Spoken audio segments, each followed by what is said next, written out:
Krishna, thank you, Prabhu. No, thank you, Maharaj, for joining us and giving us an opportunity to hear from you. Okay, Hare Krishna, everyone. Welcome to today's seminar, organized by the London College of Vedic Studies, part of ISKCON London. We're very fortunate to have His Holiness Janananda Maharaj joining us today, all the way from France. So we're very grateful for Maharaj for taking the time out to speak to us. He's been serving Srila Prabhupada's mission for many years, so we're very grateful to have his association today. And Maharaj is going to be speaking on a very interesting topic about lust, overcoming lust, an obstacle on the path of devotional service. So Maharaj is going to start the session with some kirtan. So over to you, Maharaj. Thank you so much. Hare Krishna.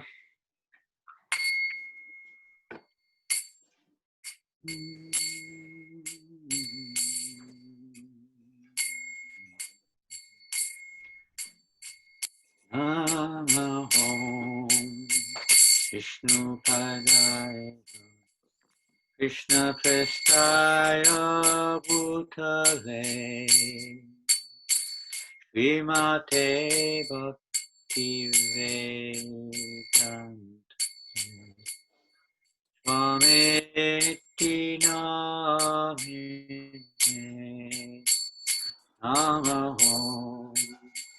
Vishnu Padaya Krishna Prestaya Bhutale Srimate Bhakti Vedanta Swamiti Namine Namaste Saraswate Gauravani Prachari Me Nirvasesha Sunyavani Astachari Shatarini Namaste Saraswati Gauravani Pracharine Nirvasesha Sanyavadi Astachari Shatarini Jaya Shri Krishna Chaitanya Prabhu Nityananda Shri Advaita Gadadhar Srivasadi Gauravakta Vrinda Shri Krishna Chaitanya Prabhu Nityananda Shri Advaita Gadadhar Srivasadi Gauravakta Vrinda Hare Krishna Hare Krishna Krishna Krishna Hare Hare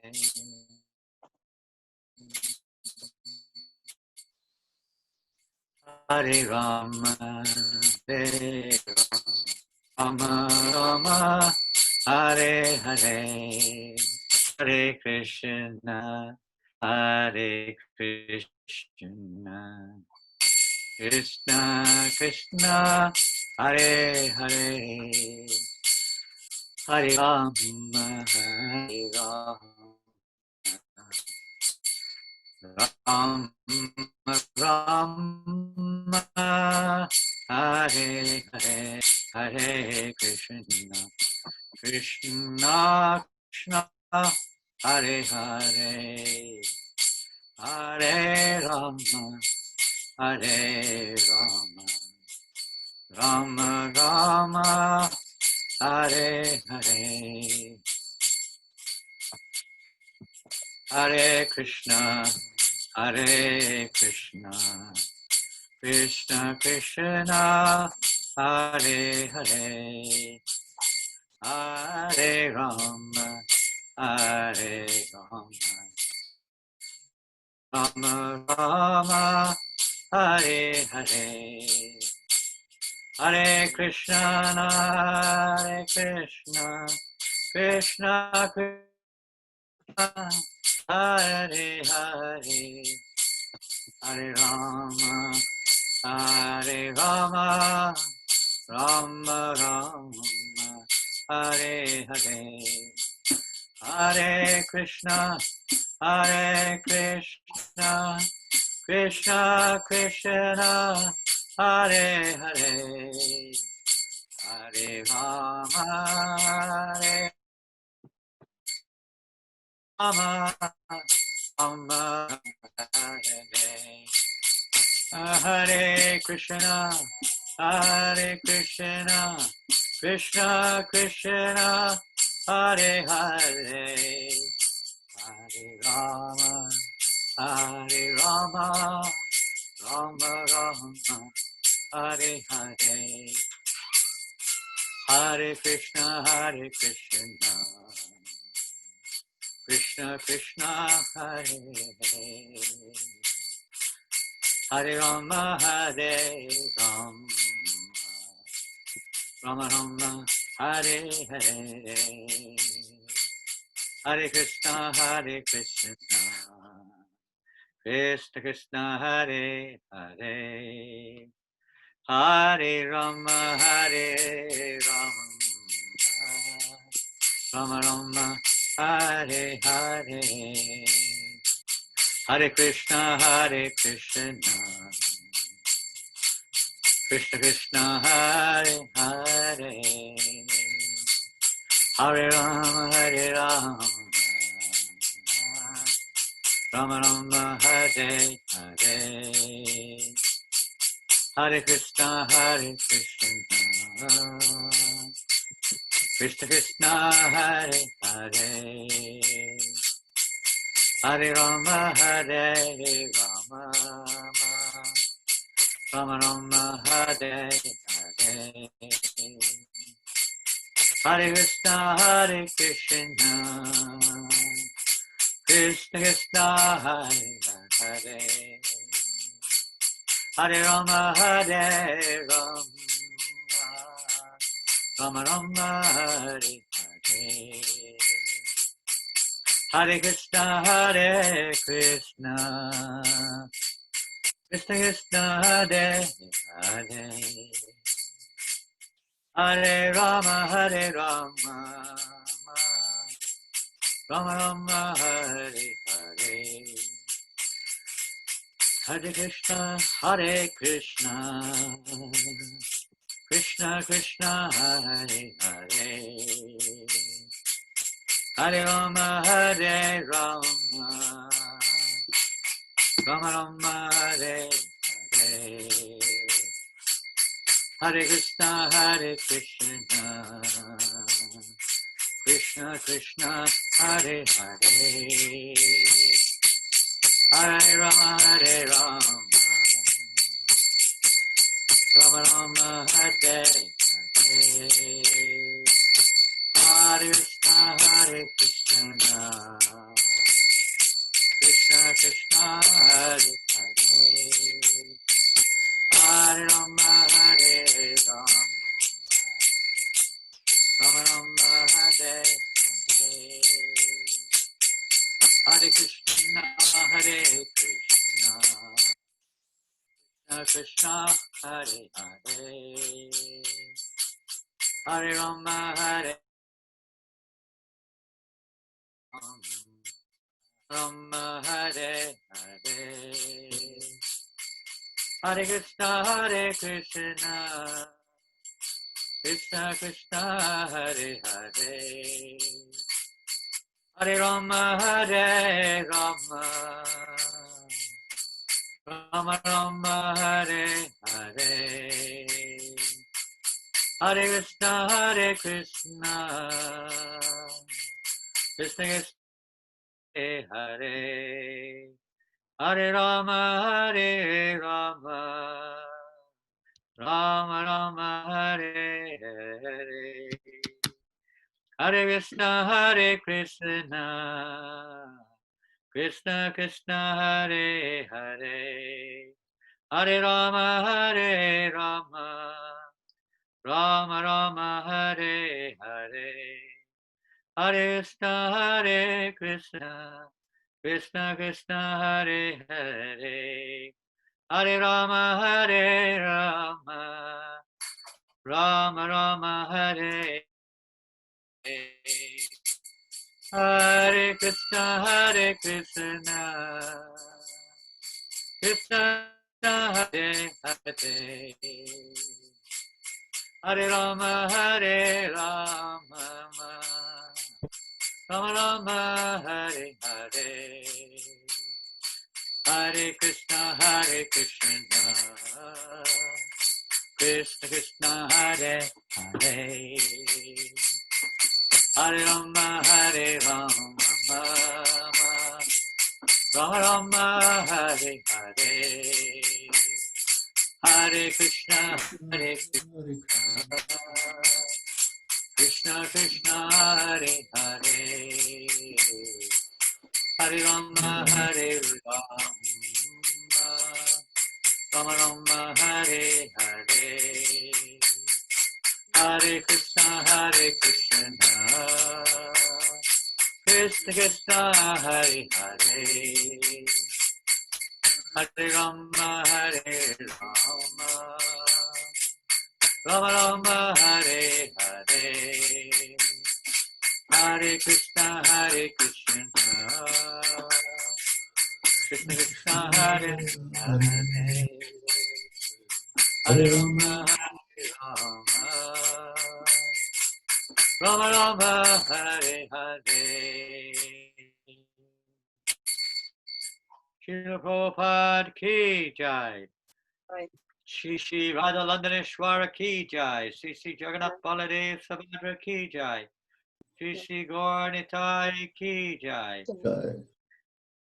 All glories to the assembled devotees. All glories to Shri Guru Varanga. Hare Ram Sankirtan ki jai. Transcendental book distribution ki jai. Being locked down at the lotus feet of Shri Guru Jai. All glories to the assembled devotees. All glories to Shri Guru Garanga. Hare Krishna. Nama Om Vishnu Padaya Krishna Pastaya Bhutale. Srimate Bhaktivedanta Swami Tinam. Namaste Saraswate Devi. Gauravani Pacharine. Nirvasesha Sunyavadi. Pastachade Shatarini. Hare Krishna. So, Padmanabha Prabhu, are you going to speak something? I don't think he's there. Are you there? Are we there? Hare Krishna Maharaj. Thank you for the lovely kirtan. Thank you everyone for joining us this morning. And especially for Maharaj for taking the time out to speak to us. We're very much looking forward to the talk today. So just some quick points. Maharaj requested that questions are preferred in writing in the chat. So if you can please use the chat facility, and Maharaj will be able to pick the questions up. Also, if you're unable to use the chat, then you may need to unmute yourself to ask the questions. And yeah, that was it. And just again, thank you, Maharaj, very much for joining us. So I'll hand it over to Maharaj now to start the seminar. Okay, Hare Krishna. Hare Krishna. I spoke with Kornitai. He suggested that we come out of the Wi-Fi from the temple and connect to the phone. He says it's more stable. The Wi-Fi in the temple sometimes drops. We can make a fast change. We'll do this, and if that doesn't work, we'll do that. Okay, we keep going there. Hare Krishna. We're very happy to be with you this morning. Welcome you all. And thank Padmanabha Prabhu for hosting today's program. From Radha Parasishwar, Radha Landaneshwar, we're very close.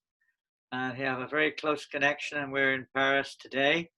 So We hope that our internet will maintain stability. It's been a bit up and down today. We're hoping for the best. If something goes wrong, we'll probably try to shift. You'll have to give us a few minutes to shift to another system if something goes wrong. But we're hoping it will be okay. In my phone, this is 66. Here is 11.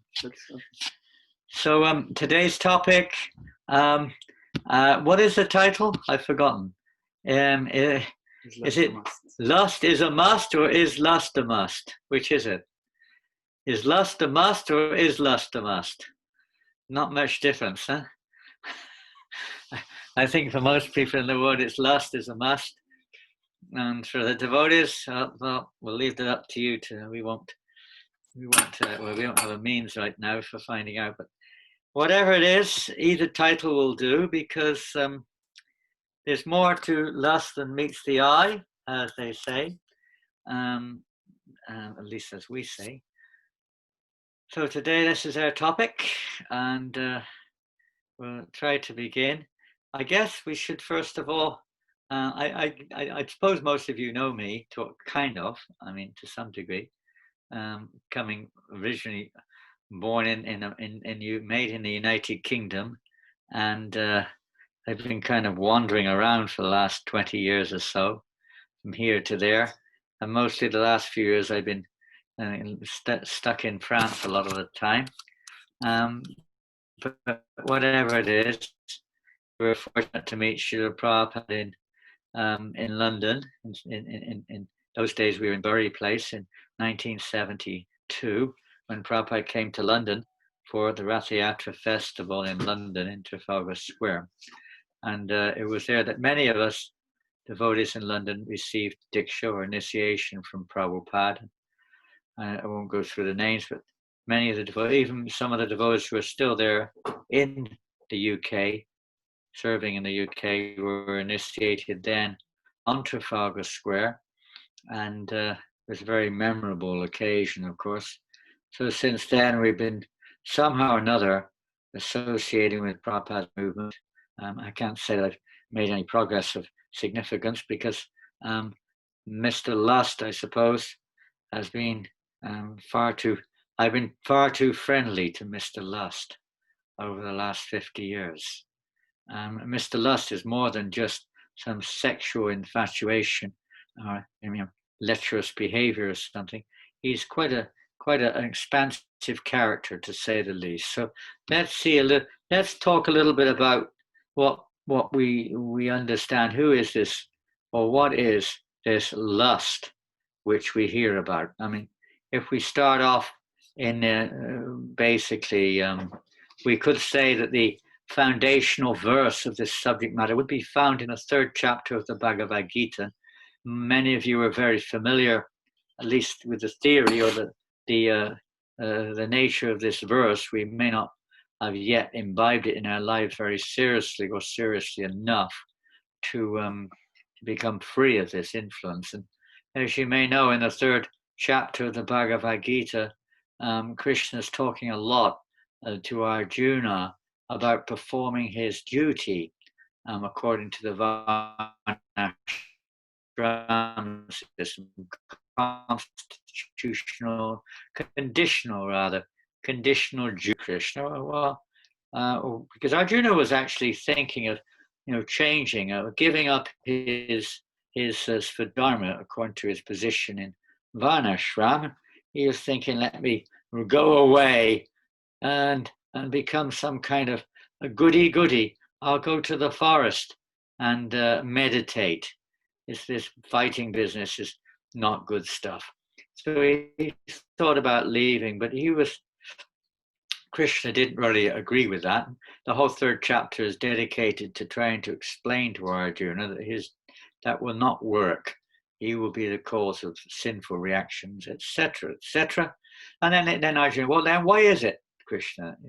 Arjuna said, why is it, Krishna, that we sometimes act in sinful ways? Then you're calling this a sin. We act sinful ways, even though it's more or less, even though it seems to be against one's will. So what does Krishna say? Well, you probably got it in front of you by now. 337 or something, I think. Yes, 337. when Krishna says to Arjuna, the Supreme Personality of Godhead said, "It is lust only, Arjuna, which is born of contact with the material mode of passion, and later transformed into wrath, and which is the all-devouring, sinful enemy of this world." Quite a powerful statement by the Lord.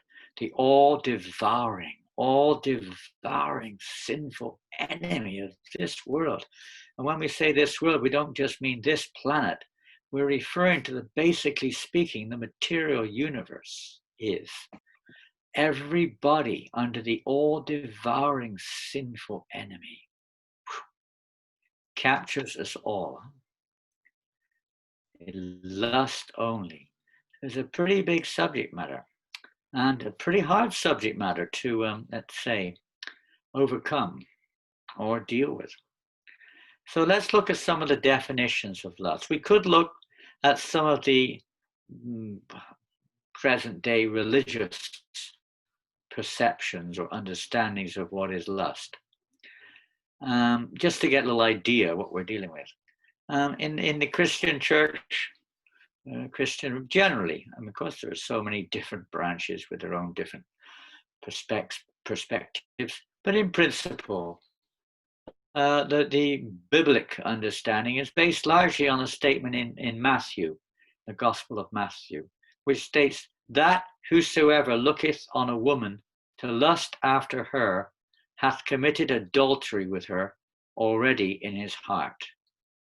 And so it takes it a little bit beyond just a physical act, but rather an internal one, or let's say a subtle one, in his heart. Now, depending on how far and what we define the heart as, but in principle, this understanding has been imbibed by the general English-speaking countries which have a Christian tendency, and lust is therefore, in most cases, referring to sexual unbecoming sexual desires, specifically, as it says also in Islam, where that sexual desire is also generally related to the meaning of lust, but it's lust where sexual desire is outside of marriage, whereas within marriage, of course, it can be there too, but generally outside of marriage, particularly in not exclusively, but particularly in Islam. And in Christianity, it could be in or out, but it's mainly related to sexual, let's say, unrestrained or unbecoming sexual desires, forcing oneself on somebody or whatever it may be, or just cultivating these type of things within our own heart. So that's something, some understanding of lust, no doubt about that. Actually, the original term, interesting enough, the English word was originally a general term for desire, originally. It's become a little bit, maybe a little bit more specifically used for sexual interaction, but originally it was just a general term for excessive desire. In the original Greek, and that refers also to the original Greek writing of the Testaments, it was a general term. It wasn't specific, just generally to set one's heart upon a thing, to be focused on a thing, to be very eager, or to covet, to long for it, to aspire for it, to desire for something. These would all come under the bracket of lust. So it wasn't necessarily such a kind of like a, this kind of term which is like overwhelming. Well, at least it doesn't sound like that, does it? But it is. It's used in verse. It clearly had nothing to do with sexual desire. The word lust was used for all kinds of subject matters, and specifically in the old writings, in the old commandments, it was to covet, to dwell on something, to kind of like, to absorb oneself in something, to aspire to attain something. And there is a verse in the ancient scriptures: "You shall not covet your neighbor's wife."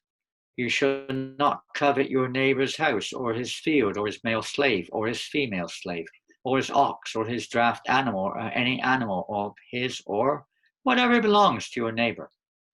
You know, treat your neighbor as yourself, type of thing. And so it refers to just about anything which is unbecoming, which doesn't belong to us, and we start to aspire for it. And that was considered to be lust. And in Judaism, it refers to man's misuse of the things which the physical body needs to survive. Misuse of things. It's not just using things, but misuse. So you can see there's kind of like slightly different variations. And it's interesting also to note that during the course of history, during the Roman times, the word was related to luxuria, which nowadays is called luxury. And luxury isn't necessarily a word which is related to lust, but it refers to, you know, living a life beyond one's needs.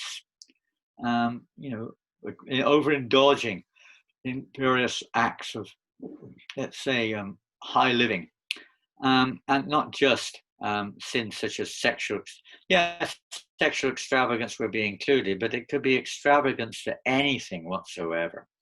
Could be anything. In Buddhism, lust is the attachment to or identification with passionate desire for certain things in existence, all of which relate to the form, sensation, perception, mentality, and consciousness, that certain combinations of these things engender within us. So it's a little bit more sort of philosophical, let's say, a little bit more kind of wordy understanding. And they consider it as the ultimate cause of imperfection and the most immediate cause of suffering. Those are just some of the perceptions. And so it takes it a little bit broader. And we have dictionary definitions of lust, which follow those lines more or less. And I'm not saying which dictionary, it's just a combination of dictionaries. I have an intense desire for something. Powerful feeling of wanting or need, to crave for something. So you can see that can be applied to anything. You could be craving right now for something. It might be, you know, sleep. It might be food. It could be some possession. It could be a person. It could be whatever. Name and fame. Lust in the Wikipedia, I think that's what you call it.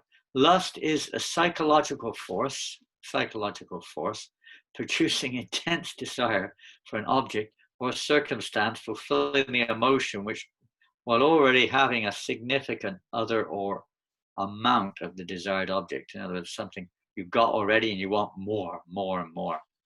Lust can take any form, such as the lust for sexuality, love, money, or power. It can take such mundane forms as the lust for food, as distinct from the need for food. So that distinction is very clear there between lust and love also in most, not just religious definitions or descriptions, but in general, that, between lust, which is generally understood to be simply satisfying one's uncontrolled urges, and love, which is supposed to be an emotional relationship with someone else, which is a give and take scene, supposed to be. However, all these various definitions, be they what they may, are all based on material analysis and totally material approaches, very mental, physical analysis without literally zero understanding of the root or even that which is, who is being lusty, or what actual lust actually means in its real form. No reference to the soul or the soul's intrinsic nature, basically speaking. It's just as if it's some kind of external thing, not even understanding in its relationship with the modes of nature, nothing.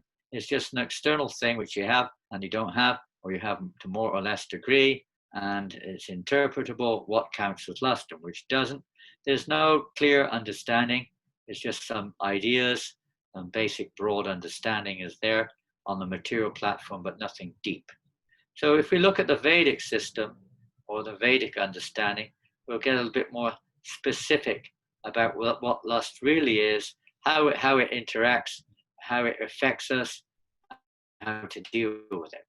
So we would like now, before we start really, to ease up a little bit. Let's have a little bit of maybe an icebreaker if you're if you're in Antarctic. I don't know if anyone in Antarctic is joining us today, but maybe someone in the Southern Hemisphere is feeling the cool weather down there. So let's have an and it's probably freezing cold anyway. I wouldn't be surprised it is, even in the middle of summer. So let's have we like to introduce you to a character, a very good friend of mine, and his name is, are you ready, Rasikananda? Are you ready? Rasikananda Prabhu is in Wellington. He's our co-host today. I hope he's there with us. He's now, are you there, Rasika? Yes, Maharaj. Okay, so we'd like you now to please introduce us to our good friend, whose name is Dracula. Fire away, here he comes. You may have heard of him. He lives in Eastern Europe somewhere, but he's come to join us today for our little session for a few minutes. And here he is. No, he used to live in Transylvania, but he moved to Amsterdam. And here he comes. He's with us today, I hope. Is he coming? Oh, honey, when you are near me, I'm in the mood for blood. Excuse me? I couldn't help but notice you've got such a beautiful voice. Oh, my lovely one. You are such a feast for the eye. And what to speak of the tongue? Of all the senses, the tongue is the most voracious and difficult to control. But my dear, how can you speak to me of control when the mere sight of you fills me with lusty desire? It is lust only, which is the all-devouring enemy of the world. But my dear, you misunderstand me. I feel a profound attachment to Of course! While contemplating the object of the senses, one develops attachment, and from that attachment, lust develops. You make me so angry I could bite you! Yes, from lust, anger arises. From anger, delusion develops. From delusion, bewilderment and memory. And when memory is bewildered, intelligence is lost. And when one loses his intelligence, one falls down from the spiritual path. You see, it's a very risky business. If anyone is taking a risk, my dear, it is you. Obviously, you don't know who I am. Obviously, you don't know who you really are. I don't know who I am. Preposterous. Let me tell you then. I am Count Dracula of Transylvania, Prince of Darkness. Obviously, you are in darkness, for only an ignorant man considers the body as the self and his place of birth as worshipable. You think that you're so smart, huh? Then, if I am not Count Dracula, who am I? My dear sir, your human life has just begun. Human life? Please do not insult me. I haven't known human life for over 500 years. Never mind that. Atato Brahma Jigasa. A tomato what? Atato Brahma Jigasa. That is Sanskrit, and it means that human life actually begins when one asks himself, who am I? You see, you think you're this body, but your real identity is that of spirit soul, full of knowledge and bliss, and eternally connected to the Supreme Lord in an intimate relationship of love. Love? Me? Please understand, in contact with your material body and this material world, your eternal love for God has been transformed into mundane lust.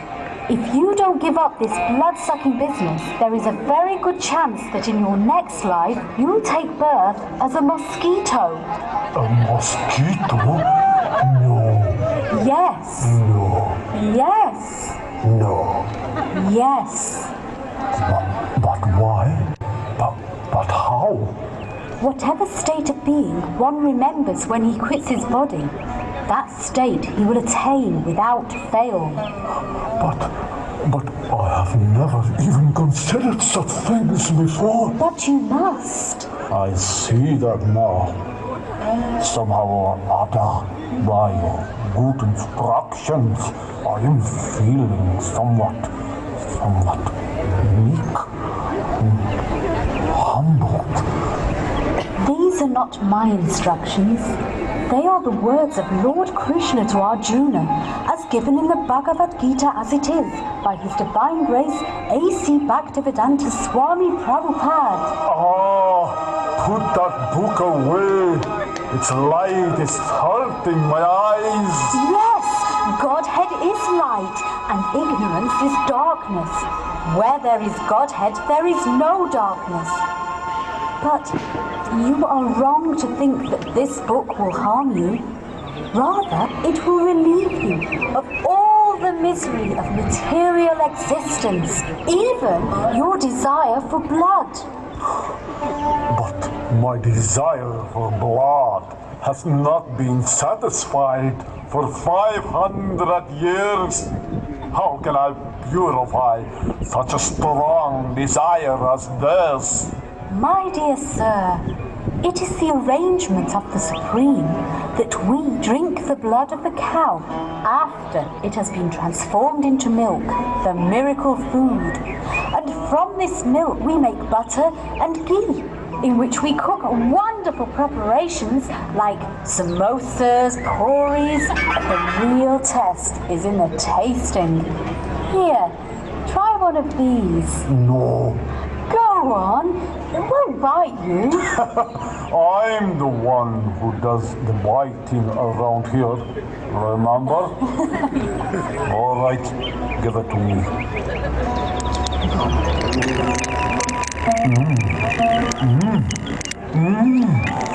Good, isn't it? Absolutely delicious. Give me more. Just one. But if you want more, you have to come to our Sunday feast, where you can eat to your full satisfaction. Is the recipe for this and that book? No, the recipes are all in this one. Thank you. That looks tasty. And this is the book I mentioned earlier. Oh, Bhagavad Gita as it is.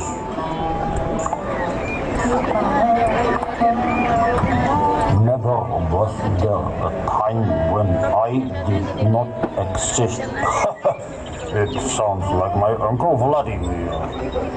How much do I owe? Oh, just give what you can. Will 100 do? Oh. No, keep the change. Thank you. Now, don't forget the Sunday feast, and bring your friends too. Well, I'll be there for sure. But as for my friends, well, maybe another Sunday. Hare Krishna. Hare Krishna. Krishna. Yes, Hare Krishna. Hare Krishna. Excellent. I'll see you on Sunday then. Bye-bye. Hey, Mommy, Wolfie, Uncle Vladimir. I found somewhere great. We can go for a bite on Sunday.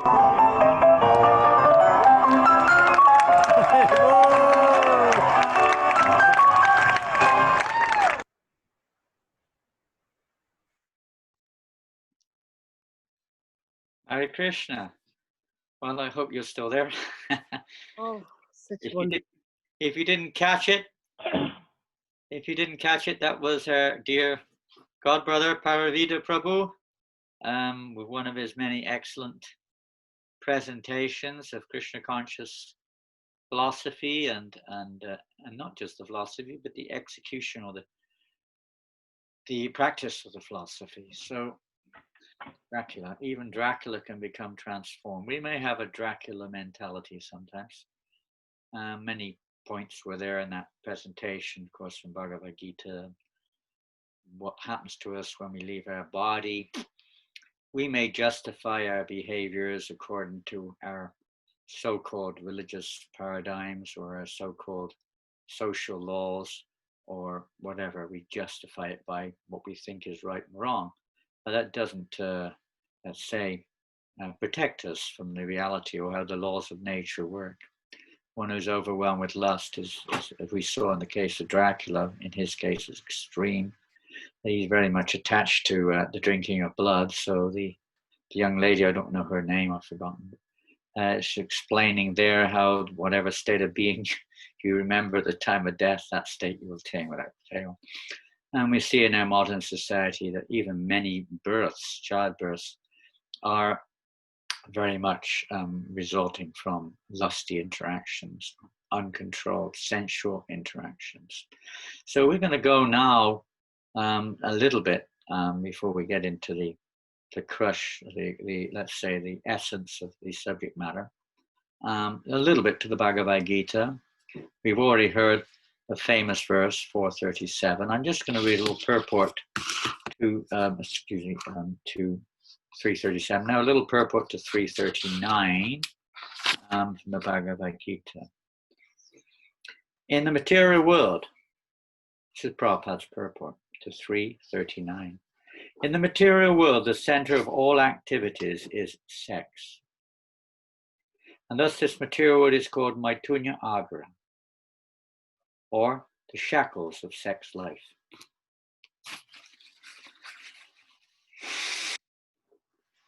In the ordinary prison house,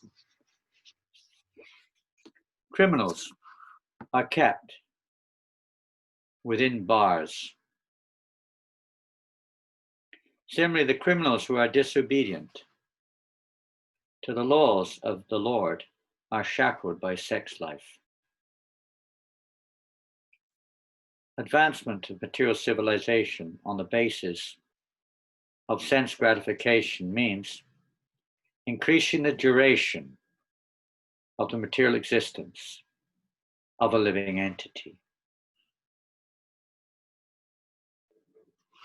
In one sense, we could say lust, which we'll talk more about in a minute in terms of how it comes about, but is the cause of our perpetual repeated birth and death in this material world, because we're attached. As we see in the second chapter of the Bhagavad Gita, another pretty famous verse, 262, there Krishna says to Arjuna, while contemplating the objects of the senses, one develops attachment. From attachment, lust develops. And from lust develops, and from lust, anger arises. And these two, especially lust and anger, are considered to be the all-devouring sinful enemy of the world, which keep us locked up in this Maitunya Agra, this chains, literally Maitunya Agra, the chains of sex desire. And even if we take sex as being the definition, we will go a little bit deeper into what sex is as we go through the presentation a little bit, and how to get free of those chains which are binding everyone in this world. Almost uncontrollably, unknowingly, in ignorance, people plow on. From anger, Krishna says, complete delusion arises. And from delusion, bewilderment of memory. When memory is bewildered, intelligence is lost. And when intelligence is lost, one falls down into the material pool. This is the result of being controlled by lust. And lust comes by contemplation. So we can go back a little bit,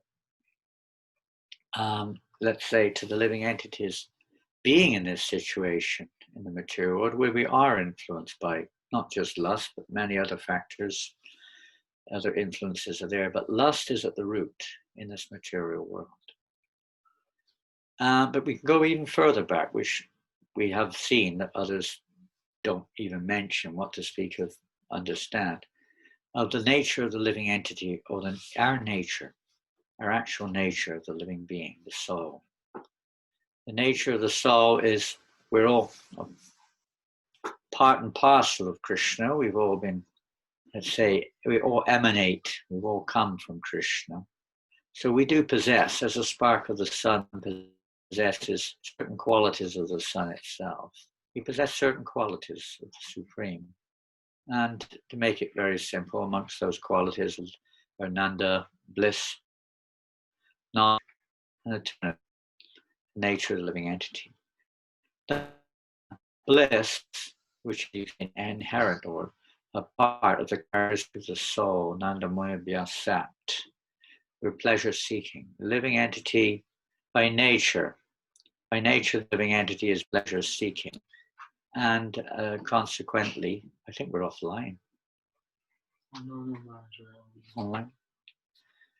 Consequently, does this mean I'm online? Okay.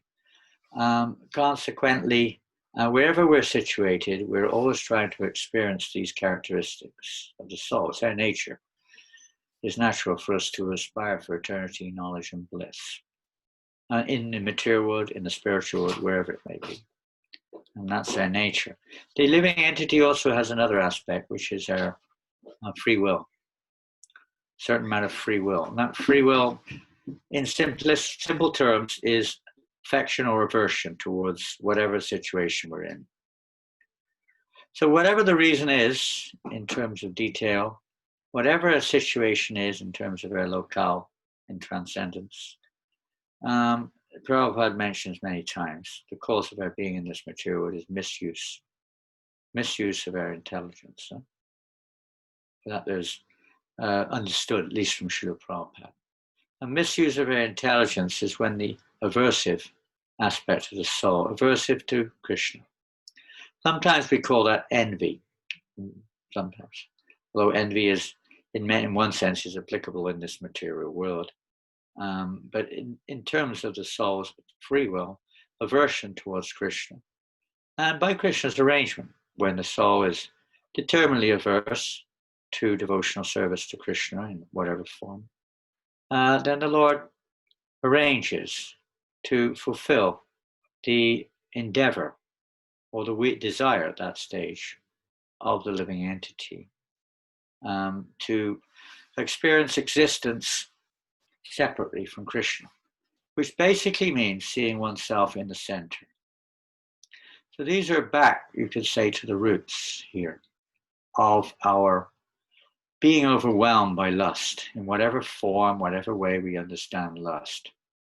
It can be taken specifically or generally, but the root is back to the free will of the living entity. The material world, Prabhupada says, exists only because of the desire of the living entity, and consequently Krishna's will, of course.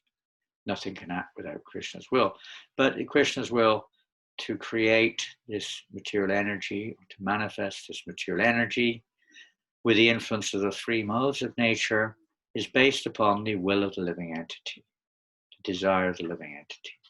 So then the living entity placed under the influence of the material energy, under Maya, under the three modes of material nature, according to our association within those modes, we respond accordingly. Every individual has its own unique nature and also its own karma as we sojourn through the material world, through lifetime after lifetime, and consequently react to the modes of natures in different ways and interact with each other in different ways, causing more karmas. So the living entity comes into this material world, and because our nature, Nandamaya Visat, we are an enjoyer. So without relationship with Krishna, which we'll talk more about later, without relationship with Krishna, our relationship is thus in this world of darkness. In other words, we're placed in ignorance of our true identity. We start to think of ourselves as being a material, individual material personality, a body or mind, subtle or gross form. We start to identify with the material world, and the material body is the self, and the mind is the self, and the material world is mine, my place. So in this way, the living entity becomes very attached to this material environment and the body in which he's interacting with the material environment, subtle and gross. And consequently, because of that attachment we just heard, the influence of the mode of Rajaguna, the mode of passion, grow or expands, increases, because of our attachment there, the mode of passion, which is already there, of course. We're first in the mode of ignorance, and then in contact with the objects, the mode of passion, because of our attachment to the object, starts to increase, and we become very much implicated in the situation we're in.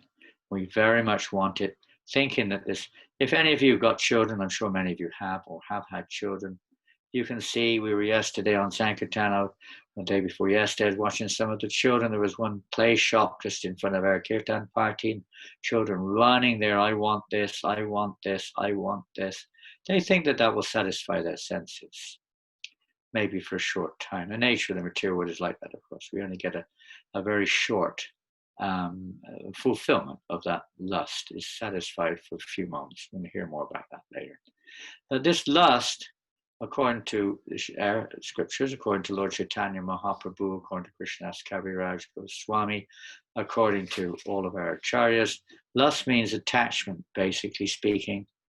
It's a very general understanding, a general attachment to one's personal sense gratification. It's so wholly and solely about trying to satisfy our eternal constitutional need to feel pleasure. And there's nothing wrong with the constitutional need. It's just you could say the direction in which we're trying to fulfill that need, which has to be adjusted. It's not the actual desire for happiness, the desire for pleasure. It may be selfishly centered, but in of itself, it doesn't have to be. But it's the nature of the soul to feel satisfaction.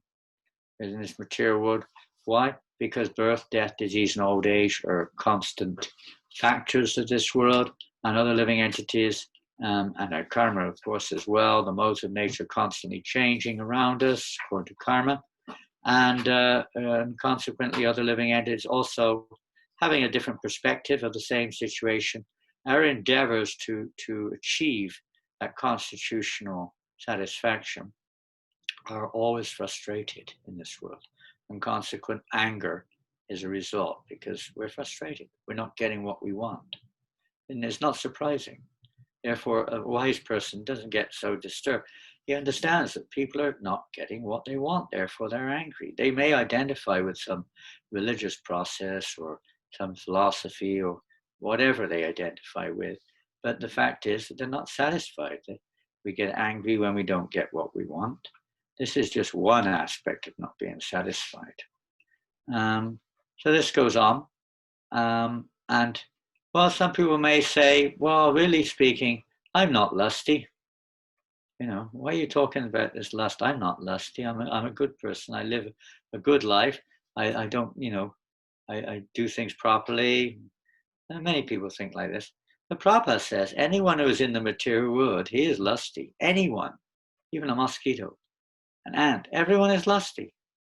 Maybe difference of degrees, Prabhupada says. That doesn't matter, but he is lusty. As we see in the Bhagavad Gita, in the 3rd chapter, Krishna talks about that, as different levels of consciousness, different degrees of lust are there, embryo, dust, the mirror covered by dust, the embryo covered by the womb. Like this, different degrees of lust are mentioned there. But lust nonetheless, just because it might be in the mode of goodness, that doesn't mean it's not lusty. We're still wanting to enjoy ourselves for my personal sense enjoyment. This is lust. Kamesha Krodesha Rajagun Samubhava. Everyone is trying to lord it over material nature. That is lust. Lording it over our family, lording it over our subservient, those who are subservient to us, lording it over the energy around us, whatever it may be. This is all due to lust. Now the ant is trying to lord it over material nature in his own way. And the big politicians trying to lord it over nature in a different way. Everyone is trying.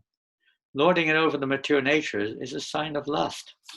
You can take it for granted that anyone who is within the material world has the contamination of lust.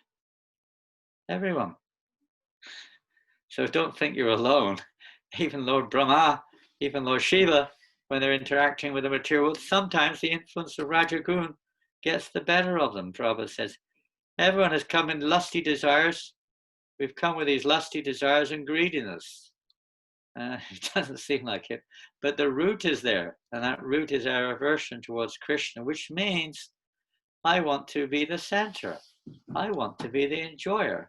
If we look at our lives, we'll probably find a lot of problems we have are because we're seeing ourselves in the center, and with our, let's say, conditional perspective, we approach others and we approach the world around us, and consequently we get angry when others don't go along with us. We can probably analyze it a bit like that. Prabhupada says even demigods like Lord Shiva, Lord Brahma, Brahma became attracted to his own daughter. Lord Shiva became mad after Mohini Murti, because she was Krishna. But still, the principle was there. Krishna's teaching a lesson, even if you're a very great personality. This attraction, especially to the opposite sex, when we come to the pinnacle, we could say, of lusty intent in this world, is to try to enjoy the opposite sex through sexual relationship. Perverted reflection, perverted reflection of the spiritual realm, which we'll hear about a little later on. What to speak of insignificant creatures like us? Lusty desire is there. That is the material world, Prabhupada says. That is the material world. Simply a place where people are unknowingly, that every activity that we do in this material world is pervaded by lusty intent. Everything, even so-called welfare activity, everything is pervaded by lusty intent in the material world. There's no choice, because we're seeing ourselves in the center. Now, of course, we're in our Krishna consciousness movement. In one sense, this is the basic root transformation, is to change, or to how to deal with this lust, how to deal with this seeing myself in the center as the enjoyer, as the proprietor, as the controller, and so on and so forth, as friend within this material world. We're trying to imitate Krishna. We know there's no peace there. In the Bhagavad Gita, Krishna explained Bhaktaram Yagatapasam Sarvaloka Maheshwaram Suridam Sarvabhutanam Gyatvam Shantim Vichati, that those who understand things really for what they are. So knowledge is one thing, very important to have this knowledge, which we've just seen in that nice drama of Paravita Prabhu, how the lady there, she was giving knowledge even to Dracula. Of course, it's a drama. It's not as easy as it sounds usually. But she was giving that knowledge. We have to give that knowledge to ourselves as well, don't forget. We're the ones who really, if we can't conquer over lust, we don't rise above lust, your divine sinful enemy of the world, then how can we help anyone else? We can't really. So it's imperative that we as aspiring devotees, we try to see how we're going to genuinely become freed from Maitanya Agar, or the bondage of lust, shackles of lust. I'd like to sing a song. I don't know if Rasikananda, if we can screen this now. This is a song by Bhaktivinoda Thakur from Kalyana Kalpataru. It's a great song. I've never heard anyone in ISKCON ever sing it. I'm sure they have, and I'm not even sure of the tune, but we'll give it a bash and see what comes out. It's the meaning of this song. It's a transformation song of Bhaktivinoda Thakur. If ever you've read Kalyana Kalpataru, one of the amazing compilations of Bhaktivinoda Thakur, one of the songs in that book is also Gopinath, and there's a similar mood in that song. You can get a lot of realization by entering into the meaning of these songs. They're very important, and by singing these songs, it literally can. The more we absorb ourselves in it, more we're, as lust means a complete absorption or coveting of some object of this world. Similarly, in Krishna consciousness, that same lust transformed that passion towards something, transformed towards a passion for hearing and chanting about Krishna, has an amazing effect. So, for instance, the first in the song called Gopinath, there's the third stanza there, it says, "I have fallen into the perils of material illusion. Wealth, wife, and sons have surrounded me, and lust has wasted me away, he says. But that's from Gopinath, and the whole song is based on that, how he's fallen into the pit of sense gratification, controlled by his, passions and so on and so forth. Pure devotees teach us this to help us to realize, wait a minute, I am in this pit. I am lusty. I am envious, whatever it is. Not that we become neurotic and go, depressed or something, but they also give us the solution how to deal with it. In Kalyana Kalpatru, you'll see the gradual step-by-step, more or less step-by-step progress, how we can get free of the shackles of lust. And I don't know if this song is on the screen. I don't see it myself. Is it there, Janananda? It might be. I can't say. Seem to be sharing it. Hopefully everyone can see it. I can see it. Yeah. You can see it now. Thank you very much. Is this, that's the title, okay, Mundane Lust versus Spiritual Lust. That's kind of the title of this song, at least in English, I believe. And it's from Kalyana Kalpatru. Okay, let's have the first verse. You'll take us through, and we'll see. I can't say that we're going to get the tune, It happens to even the best of us, what to speak of the worst of us. Can you kindly remove my picture there so I can see the whole song? Thank you.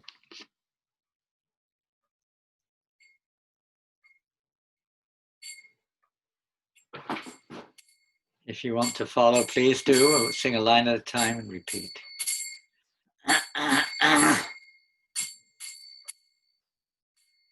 Mana tumi balabasa kametaranga. Mana tumi balabasa kametaranga. Jadakami parahari surakama seva kori. Jadakama parahari sudakama seva kori. Jadakama parihari sudakama seva kori. Jadakama parihari sudakama seva kori. Vistaraho aprikataranga. Vistaraha aprikataranga. Mana tumi balavasa kamerataranga. Mana tumi balavasa kametaranga. Anitya jadiya kama shantahina abhisrama. Anitya jadiya kama shantihina abhisrama. Nahi tahe pipasara vanga. Nahi tahe pipasara vanga. Kama samagri chayo tabutaha nahi payo. Kama samagri chayo tabutaha nahi paho. Kama samagri chayo tabutaha nahi paho. Kama samagri chayo tabutaha nahi payo. Aileo charita basanga. Aileo charita basanga. Mana tuma balabasa kametaranga. Mana tumi balabasa kametaranga. Mana tumi balabasa kametaranga. Mana tumi balabasa kametaranga. Tumi seva koro jare seto ma bhajite nare. Tumi seva kore jare seto ma bhajite nare. Tumi seva kore jare seto ma bhajite nare. Tumi seva kora jare seto ma bhajite nare. Dukadwale bino dera anga. Dukadwale bino dera anga. Dukadwale bino dera anga. Dukadwale bino dera anga. Tado tabe micha kama hayo tumi satya kama. Tado tabe micha kama hayo tumi satya kama. Hayo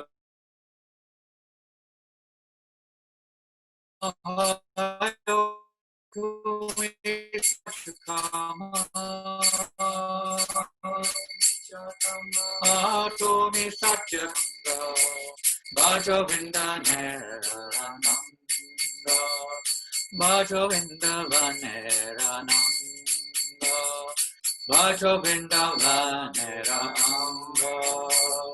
Jana Kusuma Sari Tabanitya Kale Bari Janha Kusuma Sari Tabanitya Kale Bari Janhara Kusum Sari Tabanitya Kale Bari Janhara Kusuma Sari Tabanitya Kale Bari Vyapthabi Premantaranga Vyapthabi Premantaranga Vyapthabi Premantaranga Vyapthabi Premantaranga.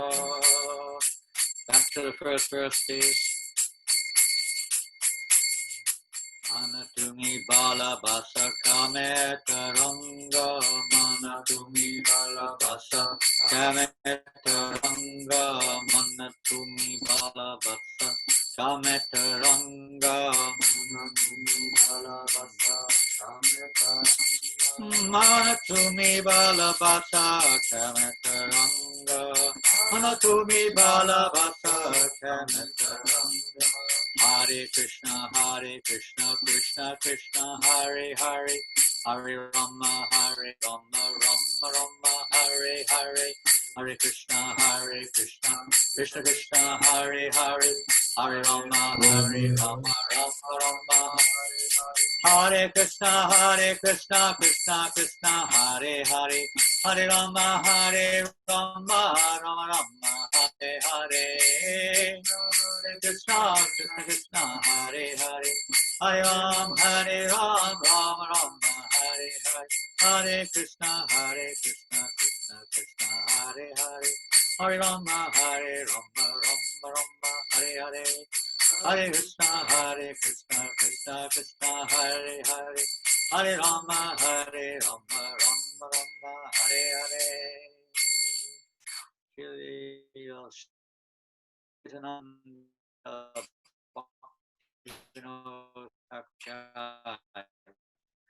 Never go to the translation, please, Rusty. And this will be the next verse, next panel. There we go. Hopefully you can see it. And it's amazing how the great devotees, like loving parents, how they place us in our situation. Even Bhaktivinoda Thakur and many great devotees, they appear to go through parts of their life where it appears that they were also victimized or under ignorance and victimized by lust. At least according to the history, it seems like that. Internally, that's another thing. But externally, it appears they go through this. And why? To show us how we can get out of it, to give us confidence that we can become released from the shackles of material existence. We don't have to be victims of lust. And don't forget, lust is more than just uncontrolled sexual urge. Lust is the very concept of seeing ourselves in the center. And we'll hear in a minute about lust and sex and how they're related. My dear mind, he says, I've got a little thing there. I need to move it. Can I move that? Oh yeah, I've learned how to do it. My dear mind, you are so fondly attached to rolling, interesting, rolling to and fro upon the waves of lust. They're like never-ending waves, and we're just kind of in the ocean of these waves of lust, Whichever way you look, the waves are big or small, but they're nonetheless, the waves are there. Abandoning your sensual material lust, just render service in pure spiritual lust, and thus extend yourself into the realm of transcendently uncommon pastimes. Notice how the word spiritual lust is mentioned there. It is not possible to quench the thirst of this temporary mundane lust. As we heard from the drama, it burns like fire. Krishna explains how the more you feed it, the more it increases. For its nature is to continuously create a disturbing situation. It's like in the ocean. The winds, they are constantly whipping up the waves. You can't stop it, the material world. Although you desire the things associated with lust, still you cannot always get them. And even if you do get the things you lust after, you cannot keep them. for such temporary things will give up your company very soon, and that really is painful. That really is painful when we lose our body, when we lose our friends, our family, our wealth, everything, our job, our position, our good name, everything is lost. We have our karma, don't worry, to take us on. And of course, we have our unending desires to try to satisfy, as we saw from Dracula, 500 years, he still wasn't satisfied drinking blood. My dear mind, you faithfully render service to this mundane lust, but I see that it actually cannot give you anything substantial. Rather, it simply burns my entire body with miserable dissatisfaction. And I'm sure we've all had that experience. You know, we may be carrying hangovers from those who are taking up devotional service, hangovers from previous, let's say, lifestyle, things which we used to really try to enjoy in the material world. And sometimes the hangover is there, and we sometimes try to indulge, at least on the mental platform. And we experience just how miserable it is in reality. Not only is it itself causes suffering, but it also impedes any growth or any endeavor that we may have to progress on the spiritual path. We lose our enthusiasm and so on and so forth. Even doubts may come in. So then just give up all your false material lust and accept the true spiritual lust by worshipping the Cupid of Vrindavan. He will shoot, just like Cupid shoots arrows. In this material world, we all see Cupid shooting arrows into the heart, you know, lusty arrows. You know, of course, he's just acting as an instrument to fulfill our inner heart's desires. But ultimately, you could say he shoots those arrows into our heart, and you know, we become overwhelmed, uncontrollable, you know, desire to obtain that object of our attraction. He would, in this case, he will shoot your spiritual body full of his flower arrows. Amazing, a spiritual body full of flower arrows, and you will thereby become filled to the brim with eternal ecstatic love for him, referring ultimately the Cupid of Vrindavan is not the Cupid of this material world, be he a partial expansion.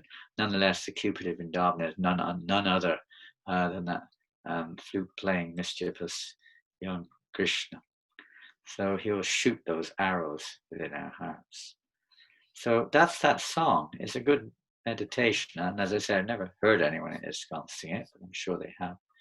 And I apologize for the tune, which may not have been the right one, but at least we managed to remember this meditation or this writing of Bhaktivinoda Thakur.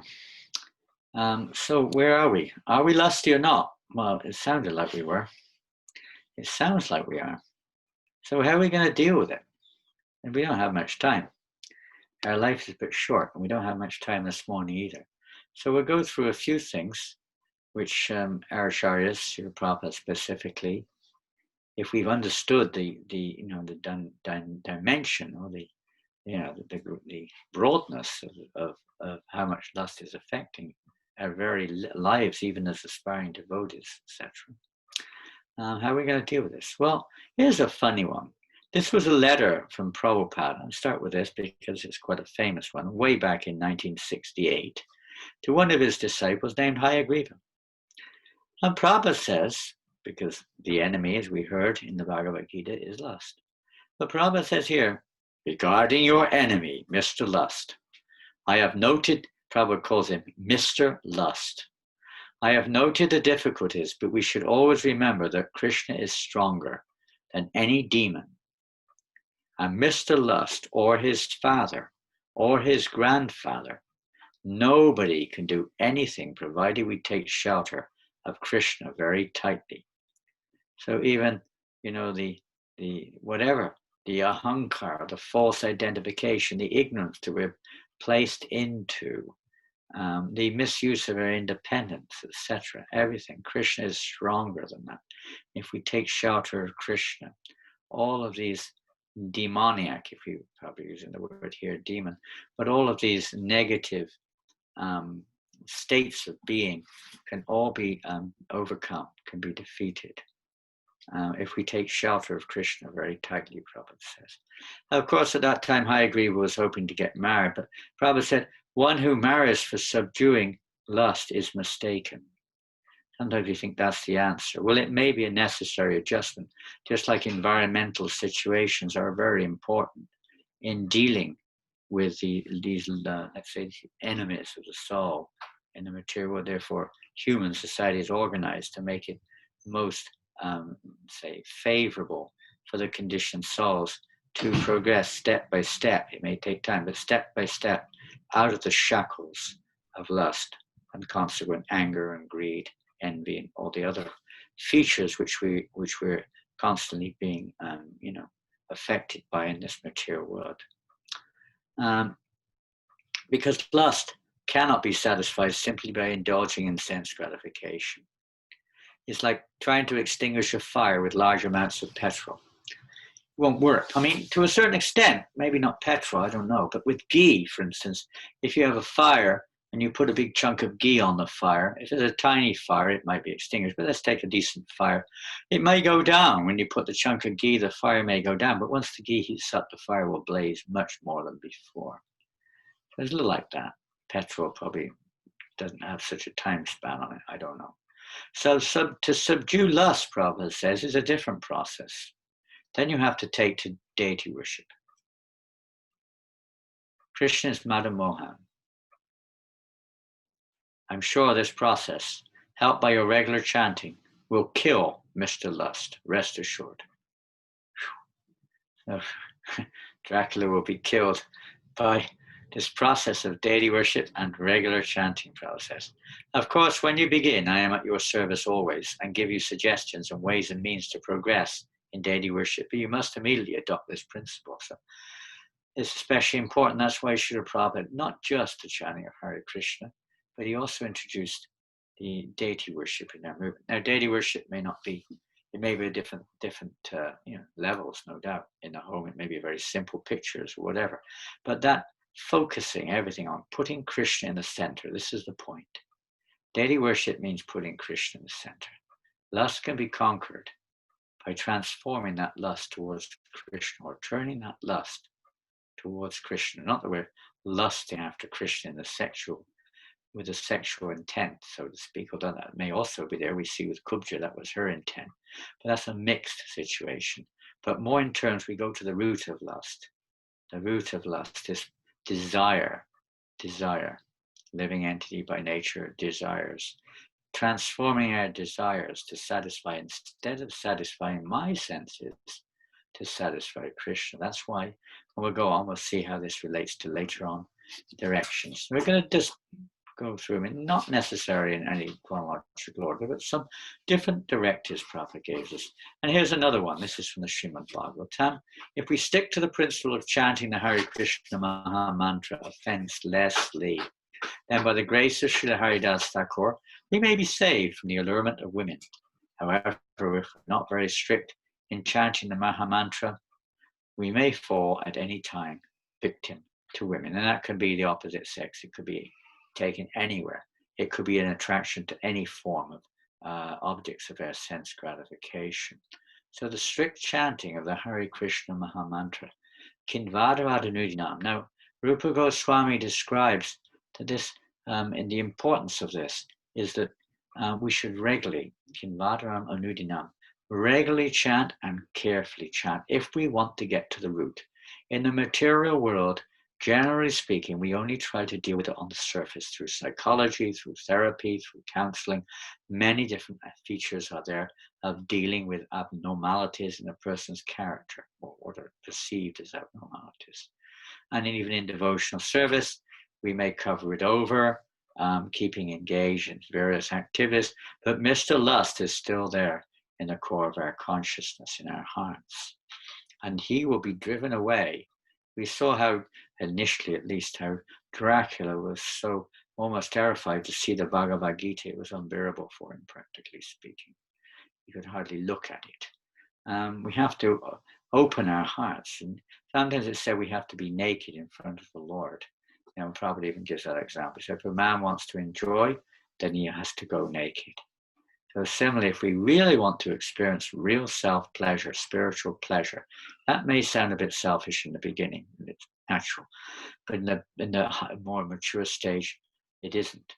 But even if it is the beginning stage, the process is to absorb ourselves in hearing the holy name of Krishna, to hear the transcendental sound vibration, remembering that the name is Krishna, and remembering through deity worship also very important that everything belongs to Krishna, that everything should be done for the pleasure of Krishna, not myself, even our chanting. And unfortunately, we don't necessarily think like that. But even our chanting, and what does that mean? It means when we're attentive in our chanting. It's not just a mechanical pronunciation, which may also be required or valuable, but it's when we're actually sincerely. Now, that attention, as we know from Srimad Bhagavatam, doesn't necessarily come so easily. In the Srimad Bhagavatam, in the 3rd chapter of the Bhagavatam, 1st canto, Sutta Goswami says to the sages, Janananda, now you hear with rapt attention. But to hear with rapt attention, Prabhupada says, we have to be pure in our life, in our behavior, pure in our eating, sleeping, mating, and defending.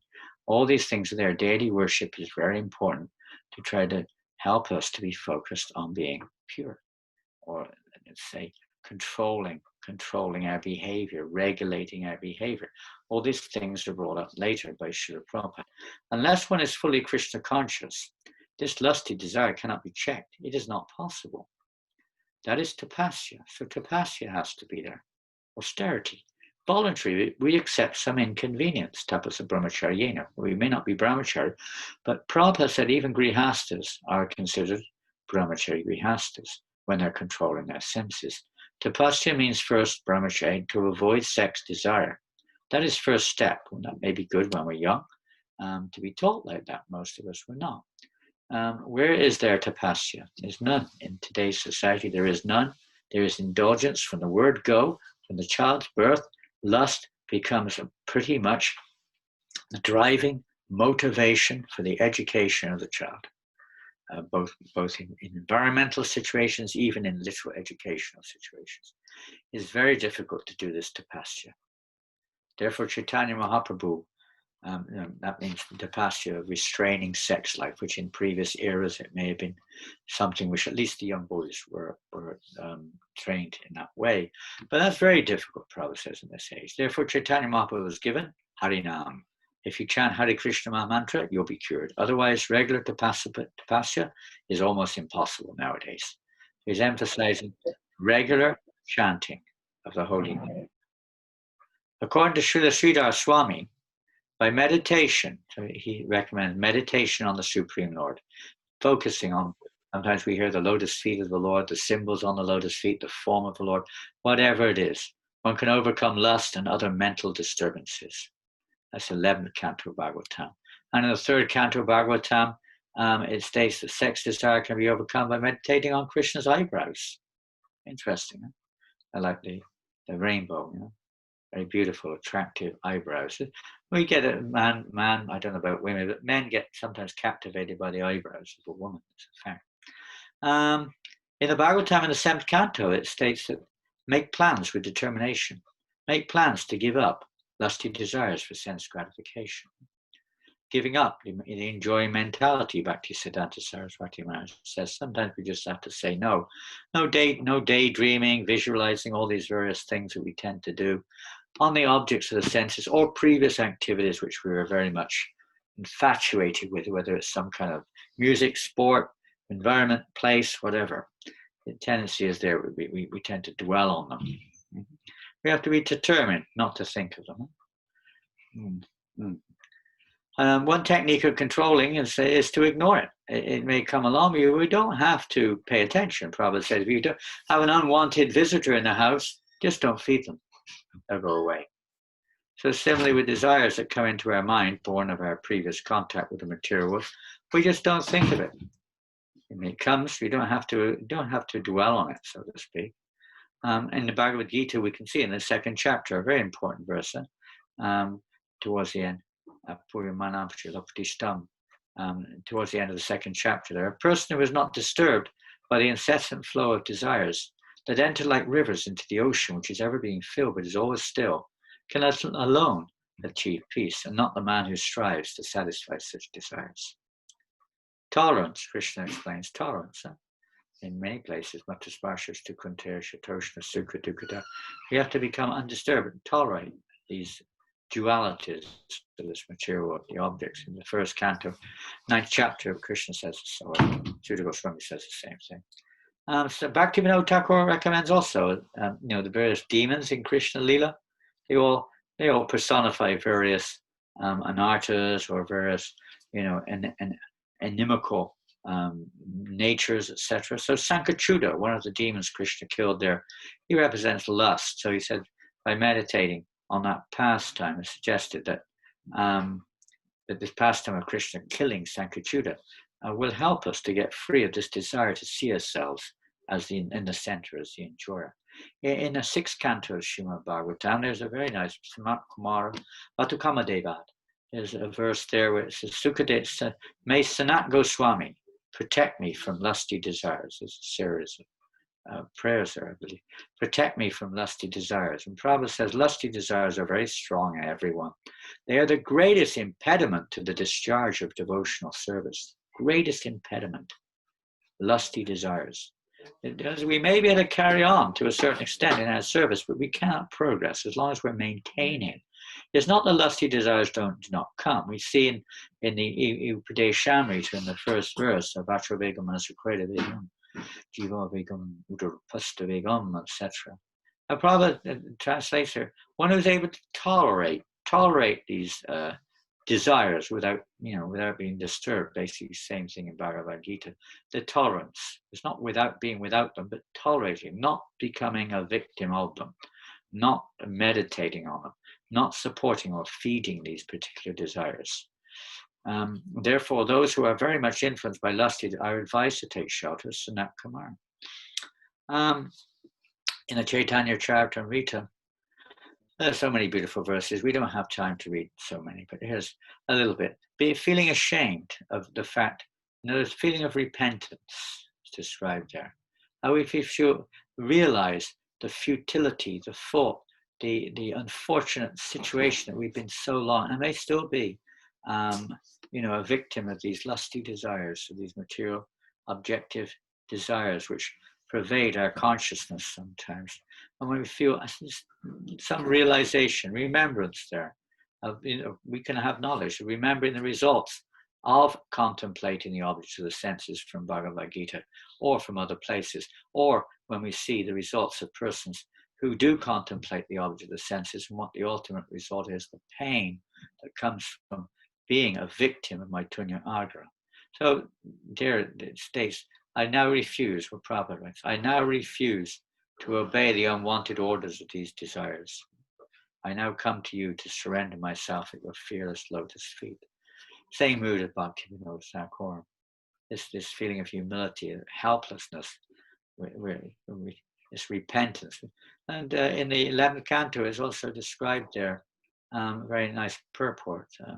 There's an amazing verse in the 20th chapter. You should look this one up. It's 11, 20, 27 in your own time.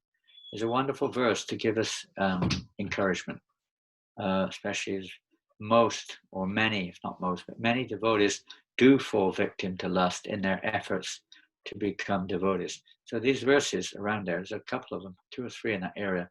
They're very, very wonderful to give us reassurance and to help us to be patient and to be confident in moving forward in the proper way and depending on Krishna that he can help us to overcome these say enemies in the form of lust and so on.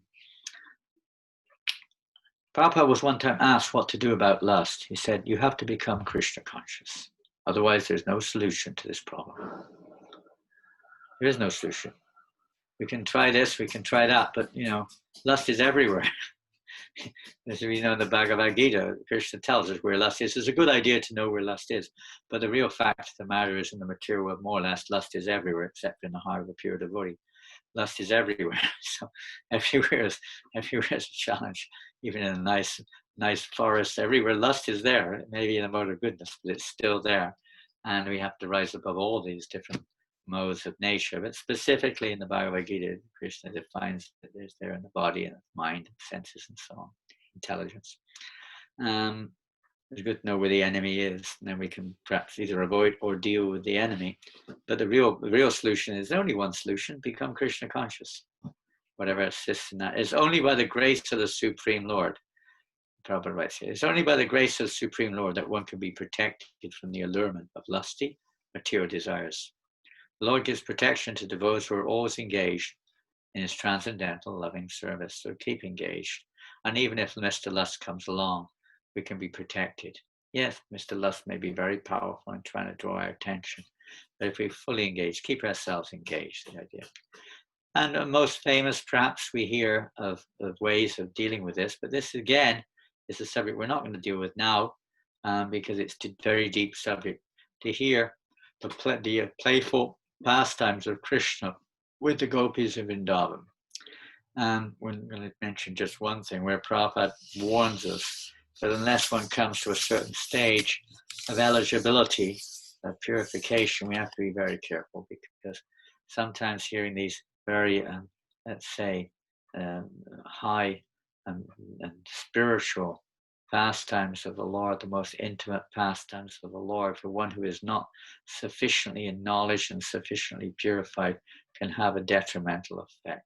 Because we can't compare them with mundane affairs, or even evoke within our own hearts either misunderstandings or even sensual desires in our hearts. We have to be very careful.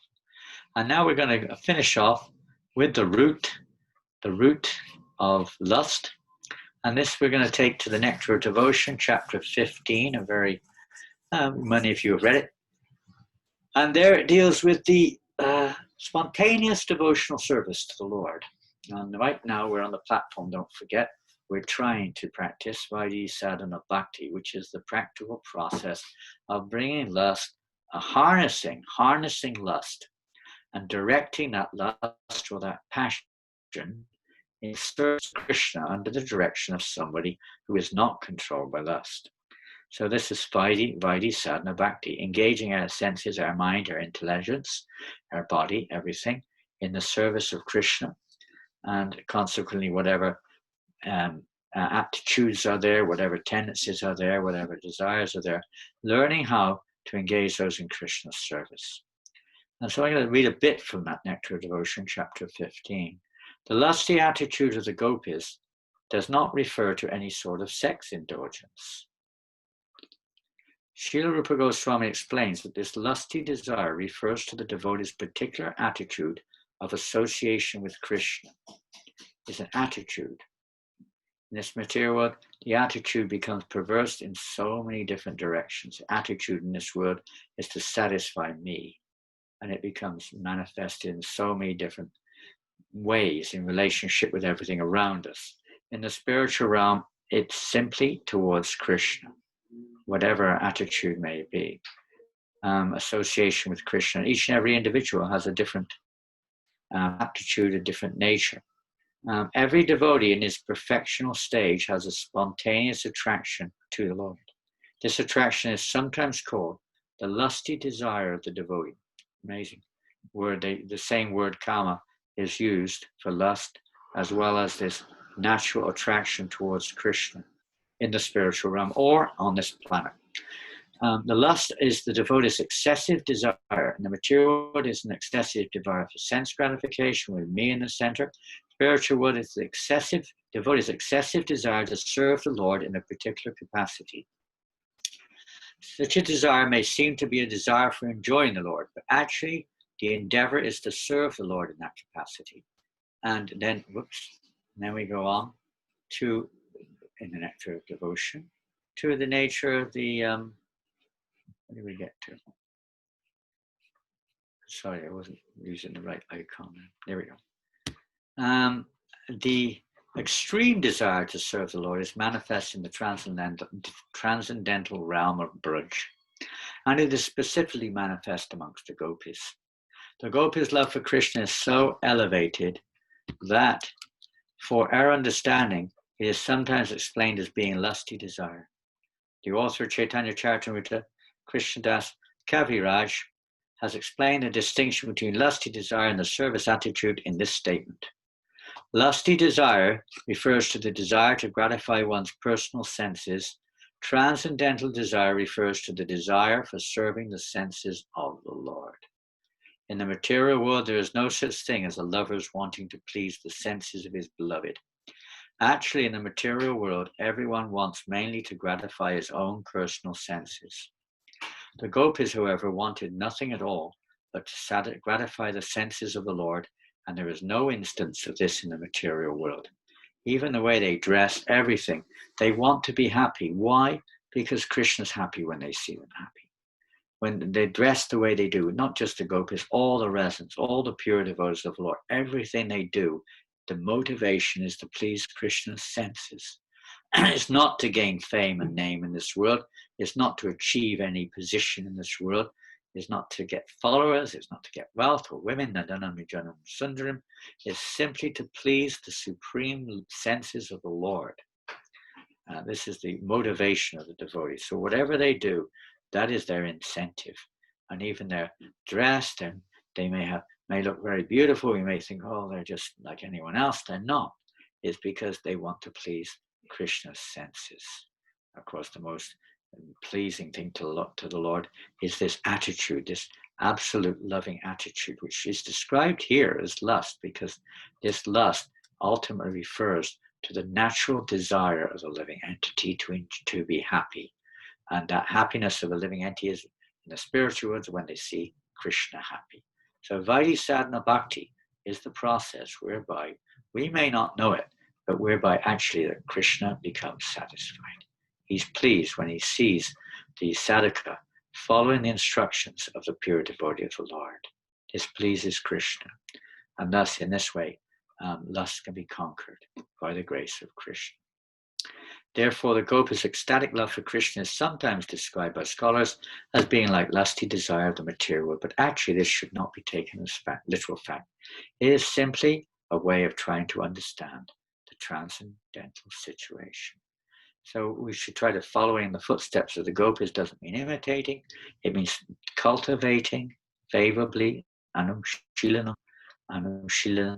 favorable cultivation of this mood of bringing pleasure to Krishna. And we're going to jump forward because the time is a little short here. But in a very important verse, last point now, in the 3rd chapter of the Bhagavad Gita, text number 43, after describing the influences of kama or lust, Krishna therefore says, therefore Arjuna, best of the Bhartas, this text 43, verse 41. Thus knowing oneself to be transcendental to the material senses, mind and intelligence, O mighty armed Arjuna, one should steady the mind by deliberate spiritual intelligence, and thus by spiritual strength conquer this insatiable enemy known as lust. We conquer this insatiable, it's never satisfied, enemy known as lust by spiritual strength. And where do we get that spiritual strength? So Prabhupada says in a lecture in Bhubaneswar in 1977, if you want to actually have peace of mind, if we actually want to be free from this material fatiguement, then we must take the shelter of Nityananda Prabhu. Nityananda Prabhu is the strength, spiritual strength. And without spiritual strength, you cannot approach Krishna. We have to have spiritual strength, and we have to call out for Nityananda Prabhu's mercy to give us that strength. He's represented by all the pure devotees of the Lord, of course. But ultimately, he's the Adi Guru, Balaram, Nityananda. They give us this spiritual strength. So we turn to them for the strength to conquer over the insatiable enemy known as lust. Krishna says right in the beginning, we should curb this enemy known as lust. And how do we curb it? Whenever that thought comes into our hearts, we cry for the Lord's mercy. Chant the holy name loudly or whatever we can, and take shelter of Lord Nityananda, begging for his mercy to protect us. Okay, well, we're going to, because time is not very much, as we're passing time quickly, so we're going to finish off there. I do apologize. I'm not, experienced in this, presenting it in this type of format maybe, but I hope that something there from Prabhupada's words was of some. There's 22 messages. Oh, not many. Okay, well, thank you, Krishna. that one is Hare Krishna, Krishna Krishna, Hare Hare. I'm too much troubled. There's one. I'm too much troubled with the last 40 years, not helped by Hare Krishna, Hindu, Christian. Chanting not much use. Help me. Corona has helped. I mean, I don't know the details of how Corona has helped, other than the fact that we have seen that when we're in difficult situations or when we're faced with danger, when we're faced, as we mentioned earlier today, we're faced with danger always. When we're faced with danger, which is more vivid, as we have been, more or less, you could say, of late, it does sometimes help us to become a little bit more resolute in turning our hearts towards Krishna. So generally in these cases, and of course, ultimately it's the Lord who can help us, but the association of devotees, genuine association of devotees, is not just delving only on the platform of, how to deal with this, how to deal with that, la, la, la. That may be there also, but it's actually hearing purely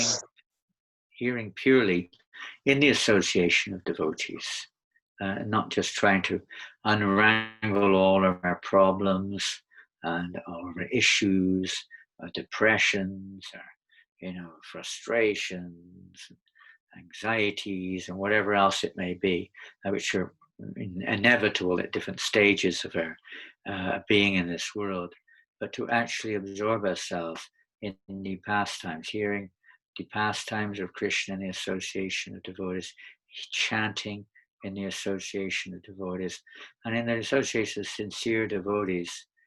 It's like when devotees would come before Srila Prabhupada, immediately, as everyone would say, it's like you come in with a bag of problems and you leave as if there was never a bag of problems in the first place. You didn't even have to mention problems practically. They would just evaporate in the presence of somebody who has no problems, who has none of this baggage. They have that amazing effect of, like the sun, the sun evaporates all dirty places. It's a matter of getting that good association. If we're really sincere about it, I'm sure that Krishna will arrange this. But we should try to create this type of association. That was Prabhupada's desire, to try to create an environment, also not just physical association, but environmental situations which are more favorable.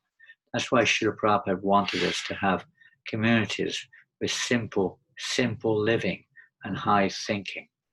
And we're living in a very complex world with many complex solutions to complex problems. And we never get, practically speaking, we don't get free of it. It's very difficult. It's one thing after another.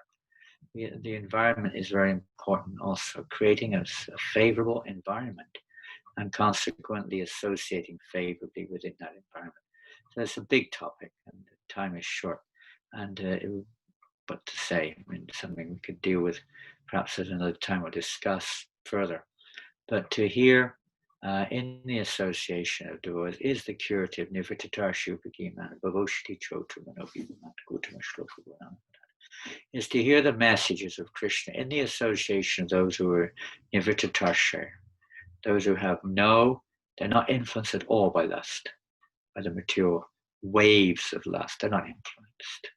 They're completely above it. Then that is the Bhava Oshati. Bhava is the material ocean where we're constantly being disturbed. And when we associate with us, maybe they're less disturbed than others, a little bit of help, but it doesn't release us. We have to associate with those who are nivrittatar, those who are free of all material affinity, who have no more interest in the temporary objects of this world. Their only interest is in Krishna.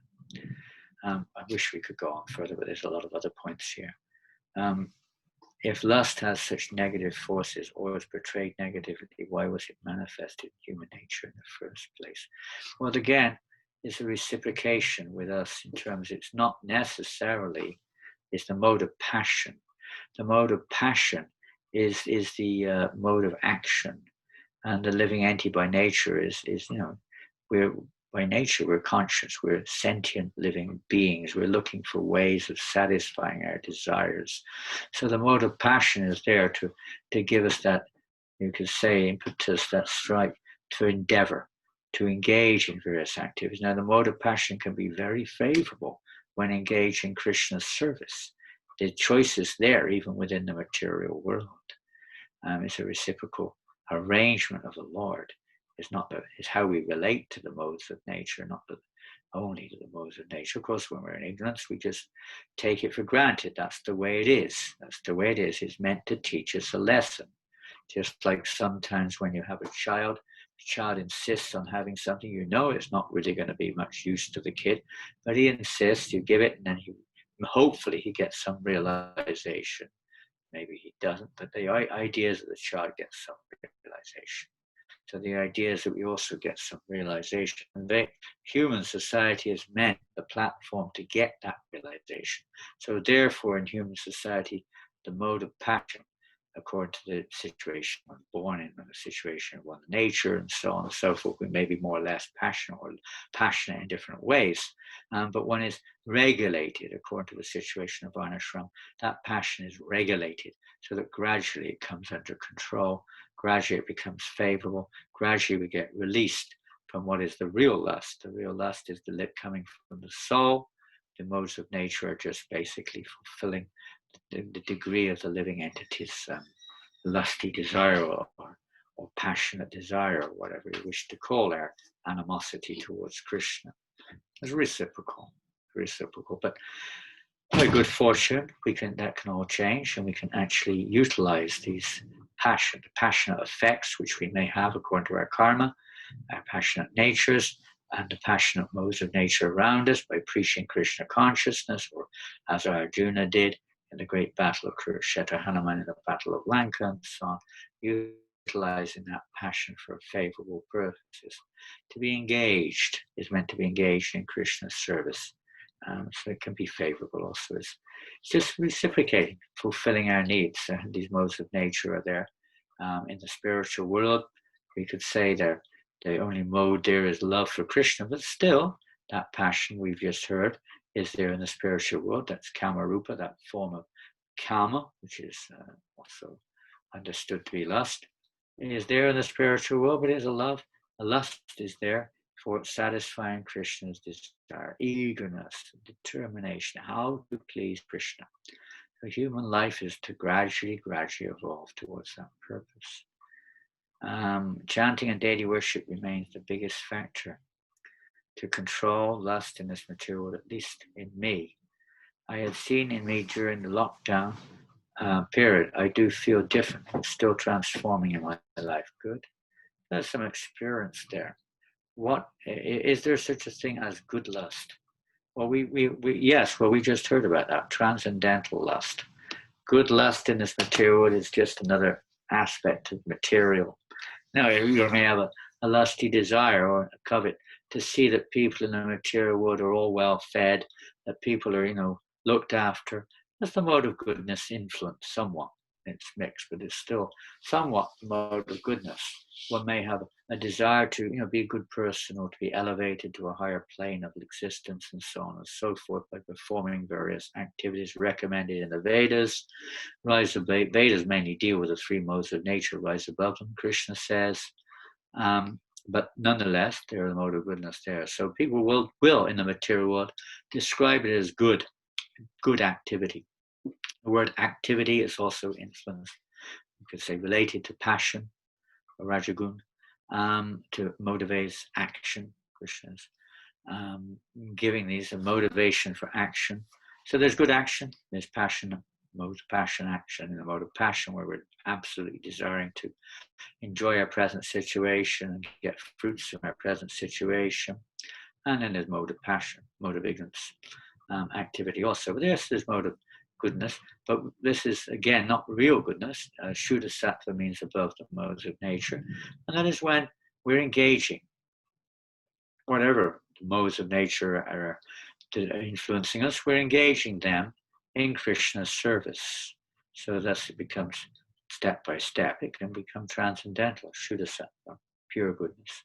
And that's the real goodness, the real passion. Passion, Prabhupada had to be passionate to preach Krishna consciousness. All the preachers of Krishna consciousness have to use passion in Krishna's service.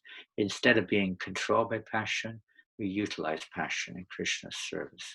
because ultimately Daivi He Shukanai, by surrendering to Krishna, one can overcome these modes of nature, are very hard to overcome. But by surrendering to Krishna, one can easily cross beyond them, because Krishna personally protects the devotee, personally gives the devotee the intelligence how to do that, personally guides the devotee, etc., etc. And in the absence of, or less, in mature stages of awareness, of consciousness, then the devotees, the pure devotees, guide us in how to do all of these things, how to engage our passion, etc., etc.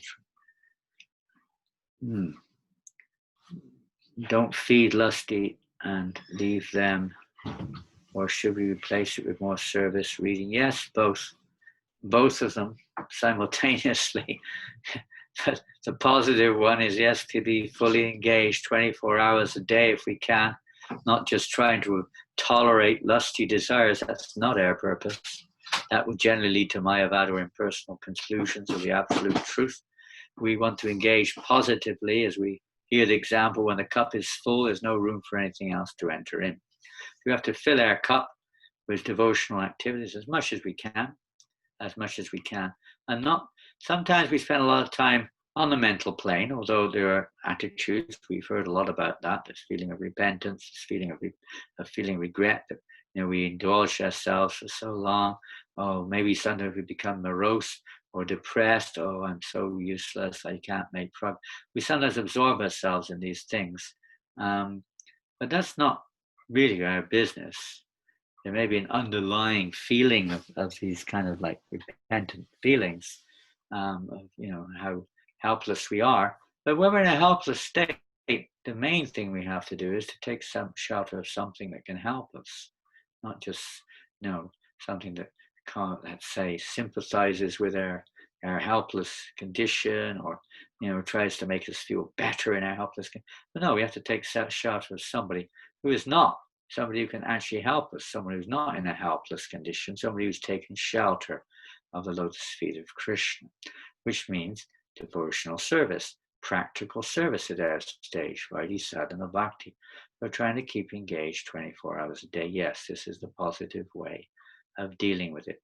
But in the course of one's service, specifically in chanting, one will find that all kinds of attitudes, emotions come up in one's consciousness, but one carries on with one's devotional service.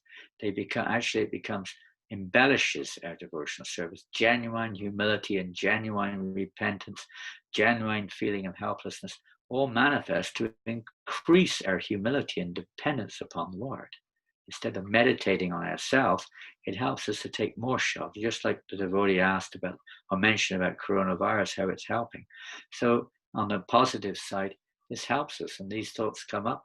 And in the presence of the chanting of the holy name, in the presence of focusing on Krishna, whatever the root of these, whatever, passions or lusts, whatever there, becomes removed. In the presence of the blazing sun, all dirty things is removed. Krishna Surya Sam, Maya, Haya, Andhakara. How can we detect what is lust on a subtle level? Sometimes it's hard to distinguish what is more than required. For instance, desiring to make certain food items and then offering to Krishna as what? Point in making something that you yourself do not want to eat. Well, again, that's a good thing about daily worship, that there are directions what Krishna likes, how he likes, when he likes, where he likes, and so on, and how to offer it. This helps to control our tendency to do things the way I like rather than the way Krishna likes. Now, in the beginning, you might find that's more prominent. We have to follow some level, whatever level, ultimately on a complete level, the process given by the pure devotees of Lord, how to please Krishna, how to serve Krishna in daily worshipping the deity. And you may not be able to do it in the beginning for whatever reason, but the goal is to do it in a way which is fully pleasing to Krishna. The types of preparations, how much, how many, this, that, the other, the combination, everything is for Krishna, it's not for us. And this is where faith comes in. As we progress in our genuine faith in devotional service, we will know that Krishna will provide. Absolutely. I was listening to Shivaram Swami yesterday, describing a little bit about their project in Hungary, and how he said, let's say there's a little difference between what we want what we need and what we've got, you know. It's and they're trying to make self-sufficient community. Why? For the pleasure of Krishna, because Prabhupada wanted it. And so therefore it must be Krishna. Farm life. Krishna likes living a simple life on the land. He lives on the farm with the cows and the cowherd boys, and they live in the forest in a very simple lifestyle based on the land. So he was saying how sometimes of the year apples grow, and sometimes carrots grow, and sometimes we have wheat, and sometimes we have vegetables. You know, it's not like, I want this, I want that. They offer Krishna whatever they can, according to the situation they're in, is offered to Krishna with love and devotion. And in this way, their life goes on very simply. They get used to it. It's not that we get so much use, I want this, I want that, I can't carry on if I don't get this. We're so conditioned, but it's not true. Krishna will provide if we do things which please him. If we try to understand what pleases Krishna. Krishna promises this in the Bhagavad Gita, Nanyastintiyanto mam yejana paripasate. You know, those who have this ananya, this unflinchingness, and the pure devotees have it. And if we follow the instruction, we're also in that same, you can say, the same mood, even in that same environment, even if we're not in the same consciousness. We're practicing activities which are of ananya bhakti, unflinching, unmotivated devotional service. And that in that service, Krishna says, I provide what they lack and preserve what they have. So having that faith that Krishna will provide.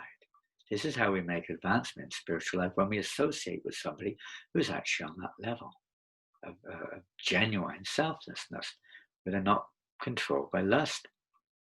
What I like. Now, when you have a family with children, you do have to take that into account. You have to bear in mind the children, what they do like. You can't necessarily impose that upon children. In some environments, it may be more or less not a problem. But in general, we can't do that. We have to also bear in mind the children and the family members, depending on the circumstance. But the principle inside is we want to offer Krishna what he likes, and he will provide what we need. That's the spiritual understanding of that. So that's how we distinguish through you could say that the media of the Sadhu, Guru, and Shastra. We hear from Sadhu, Guru, Shastra. Said that Srila Prabhupada, that pure love for Krishna and the same love material is perverted, perverted as lust. So if we don't have love towards Krishna, and love is turned as lust towards women, man, or other things in the material world, so as it is possible for devotees to keep pure love on Krishna, divert the lust on women or man, because I saw devotees are practicing Krishna consciousness for many years, chanting, serving, faith in Krishna, have love in Krishna, but still unable to control lust. Yeah, well, Krishna can control it. It's hard for us to control, that's for sure. And for sure, if after many, many, many, many years, does take time. Prabhupada also explains it takes time, baby steps, so they're required in one sense.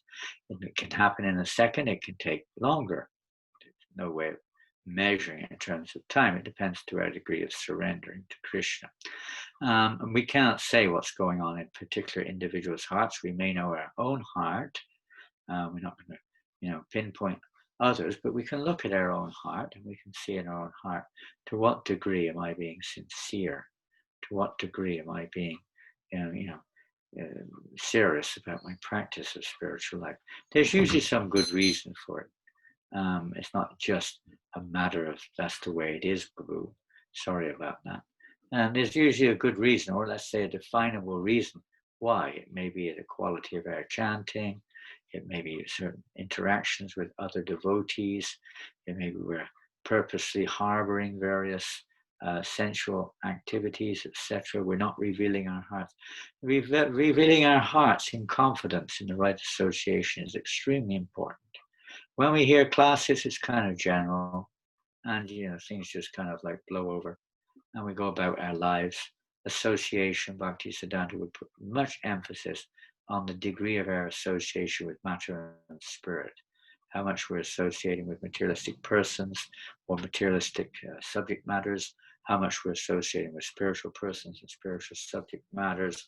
Very, very important. But I would like to add in that situation a very important point of the confidential association of devotees, where we can genuinely share and reveal our hearts, not in a way as to, let's say, indulge in some kind of mental or physical sensing, but rather how to rectify, how to change our hearts. Taking the right, it's important to have this association if we want to advance in Krishna consciousness, the association of more elevated devotees, and in their association to hear and chant, and to reveal our hearts at the right time, and not be hiding. Don't hide things. Oftentimes it's the fear or some whatever it may be, or attachment, these various things we don't want anyone to know about. We're hiding something in our hearts, and mechanically we're carrying on externally. But mechanical devotional service in the beginning is tremendous, but if we carry on doing the same thing or lesser thing after so many years, we have to stop and think, maybe I'm doing something's not right here. There's something within, or there's something going on here which needs to be adjusted. And we need the association of devotees sometimes to find out what it is. We have to be willing to hear it. We have to be willing sometimes to be exposed or to be corrected. It is painful, maybe a little painful. Like a tooth which is going rotten and we're not dealing with it after so many years. We're brushing it, we're putting something on it, but it's the root, not to the surface. Sometimes these situations when we're carrying on for many years like this, it means that Krishna is now telling us, he's telling us something. Come on, you've got to go deeper than this. It's not a surface business. We've got to get under the surface. We've got to dig deep. If you want the jewels, you've got to dig underground. You've got to dig deep in the consciousness and clear out the roots of these dirty things. If you don't see the dirty things, if you don't know, then you will not think of clearing them. In the beginning, we chop them down, you don't see them. Then they start growing up because the root is there. So now we have to get right to the root. Kechit kevalya bhaktya vasudeva prana gandhan tvansikarsnena niharam eva bhaskara. It's very rare that such a great soul, but we have to get that opportunity. We have to take that opportunity to hear from Srila Prabhupada, read his books carefully, and follow the process he's given, but also associate with devotees and churn the subject matter and dig deep and see how our consciousness is purified. There's some sound vibrations coming in. There's tons more messages. This is going to go on for a long time. I don't know what Padmanabha, what you want to do. It's already 1 o'clock. I don't know what you want to do, Prabhu. There's a lot more questions, apparently. It seems like lust. I always felt all along that, this lust is the basic challenge that we all face on all levels, not just on the level of sexual interaction, but in our dealings and so many things. And it seems like so many devotees have a lot of, let's say, questions or some comments or something. I don't know. What do you want us to do, Padmanabha? Hare Krishna Maharaj, thank you for the very insightful class. And yes, it's like you mentioned, a very big topic. We're having lots of questions. So there's still a lot of questions. I think, yeah, we'll have to probably end soon. So I don't know if we can arrange for a second part to the seminar if you're interested. Whenever, later on in August. I think that would be really nice. Because like you said, it is a very big topic, and we had lots of devotees joining today, so I'm sure everyone's found it really helpful. I found it helpful as well. So yeah, we can continue at a later date. Does that sound okay? Possible, yeah. Okay, thank you, Maharaj, very much. You can't guarantee anything in this world, but you can. By Krishna's will, back to Janananda said, by Krishna's will. Yes, Krishna willing. Krishna willing, we can arrange for another seminar in the near future. I can make a note of the questions. Well, I can save the chat, and then maybe next time we can start with the questions that we haven't managed to answer, if you wish. Yeah, sure. Maybe there's not so many questions. It might be a lot of comments down there. Comments. Okay. A lot of comments, actually. There's not so much. There's 4 or 5 questions. 4 or 5, as you wish. Otherwise, I think that most of the devotees, we probably asked similar questions on several occasions in different scenarios, And the questions, answers are all there in Prabhupada's books. We just have to hear in the right association and you know, get to understand how to apply the answers in our lives.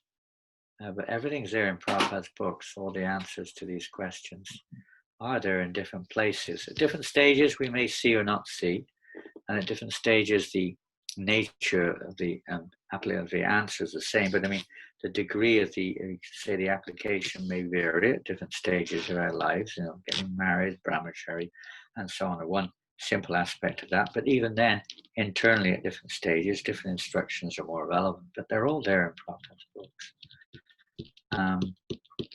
Yeah. How do we constantly meditate on everything for Krishna, nothing for me? Well, it's not the nothings for me. Krishna reciprocates also as you reciprocate with Krishna. Krishna certainly makes you, if the more we're feeling in that mood, the more Krishna, we feel happy. Krishna gives us happiness within. And how is that done? Well, again, the same thing is by keeping, Prabhupada said, your love for Krishna is shown by your love for me. And by devotees doing that service to please Prabhupada, this means we're pleasing Krishna. This says that pleasing our spiritual master, trying to fulfill his mission or serve his mission or their mission. Means this is pleasing Krishna. It's not like one's different to the other. This is how we move or how we evolve into the environment or the atmosphere of pleasing Krishna, always by thinking how I can always keep engaged according to my spiritual master's instruction. Trying to understand, to surrender Krishna, overcome all lust. At the beginning of practice, what are the symptoms of surrender? What are the activities to surrender? When we say the beginning of practice, it depends how much we mean by the beginning. We could still be beginners, or we might mean right at the beginning, right at the very beginning. It might be like Dracula. He just somehow or another took some prasadam and liked it and then came to the Sunday feast, and this is surrender. And the next time, the whole process of surrender is given by Rupa Goswami as, you know, Agata Sukriti is the unknowing surrender, of course, unknowing devotional service. The whole process of devotional service is step by step, unfolding one by one process of surrender to the Supreme Lord, which is mainly evoked by association. Desire from our side, but that desire will lead to association of devotees at every stage. It's not just in the beginning. Prabhupada said at every stage in our devotional service, the association of devotees is most essential. But to progress beyond bhajana kriya, Vishwanath Chakravarti very nicely describes this process. It's absolutely essential that by associating with devotees who are on the Kanista platform, the beginning platform of devotional service, one can only practice bhajana kriya. But to rise above bhajana kriya, we have to actually associate with those, at least on madhya, more advanced devotees. Now that association doesn't only come physically, it can come from actually taking seriously the mood, the behavior, the instructions, the impetus, everything from those devotees. Bhaktivinoda Thakur describes that in Bhakti Aloka, how by associating with these advanced devotees, one develops the necessary courage, determination, satisfaction to progress further in devotional service, just by hearing about them, hearing about their instructions, of these great personalities of the Lord. So association is very, very important. Okay. Hare Krishna. Thank you, Maharaj, for the enlightening words, nice, wise words, really helpful for us. So thank you for all the devotees for joining. So I'll end the meeting now. So Vanchakalpatarabhyascha Kripa Sindhubhayavacha Patitanam Pavanebhyo Vaishnavebhyo Namah. Hare Krishna, all glories to Srila Prabhupada. Hare Krishna. Galaxy tab is waiting for an answer. Hare Krishna, that's all right. Thank you. Hare Hare Krishna Maharaj. Hare Krishna Maharaj. Hare Bol, glories to Srila Prabhupada. Sorry, Galaxy tab S2 didn't get your question there. So you can send us Galaxy Tab S2's question. Sure, I'll have a look for it. I've got it in front of me. Oh, okay. Quality of vice. It's about duality. Should have some duplicity. Long one. Hare Krishna. Duplicity. Yeah, it certainly is connected with lust, duplicity. Trying to fulfill one's own motivations or intentions, or cover them over, so that you come over to others as something you're not. Duplicity is behaving somewhere different to where we're actually at. Or what people perceive of where we're at is a dishonesty, we could say. So yes, for sure, it's related to lust. It is in one sense. So that duplicity is sometimes described, Bhaktisiddhanta particularly describes it as the greatest obstacle. It's a form of lust, which is because it blocks the opportunity to clear up to get to the actual problem itself. We're blocking it. We put a block there to the doors closed. So we have to open that up. How to open up that duplicity? How to become free of that? Well, Krishna helps. Sometimes we're put in a situation where we're almost exposed. Sometimes it happens to people, they get exposed in life. And they try to defend themselves till they're defeated. So we're like in that situation. We're all in that situation, the material world. Really, we're all in that world of duplicity because we're calling ourselves something we're not. We're hiding the truth, knowingly or unknowingly. So as devotees, this will come up step by step by step. And we have to be willing to this was humility, I suppose. We have to be willing to, let go and not be so attached to our preconceived ideas or our conditional ideas, and let go. And that's the value of sadhu sangha, in the association of devotees. It'll come up, and if we don't like it, of course, then we may go away. We're not sincere yet, or whatever it may be. We may drift away or keep away. We're afraid of being exposed. We want to be exposed. To Krishna can see everything. It's to Krishna. We don't want to hide anything from Krishna. And the gopis, it pleases Krishna to hide something, but otherwise they have nothing to hide. There's nothing to hide. They're simply live for Krishna's pleasure. Whatever you want to do, Krishna, read the Sikshastakam regularly. Different things that might help to wake us up, to realize it. Read Prabhupada's books. You will see that this is just. Why am I hanging on to this duplicity? Why? We don't need to. It's causing us suffering. It's causing us maintaining our lives in this material world, lifetime after lifetime. Let go. And this, again, chanting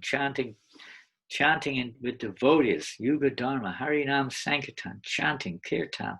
Lots of kirtan can help wake us up, enlighten us within, free us from this duplicity of existence, duplicitous behavior. Anyway, that's another topic which we'll have to leave for now.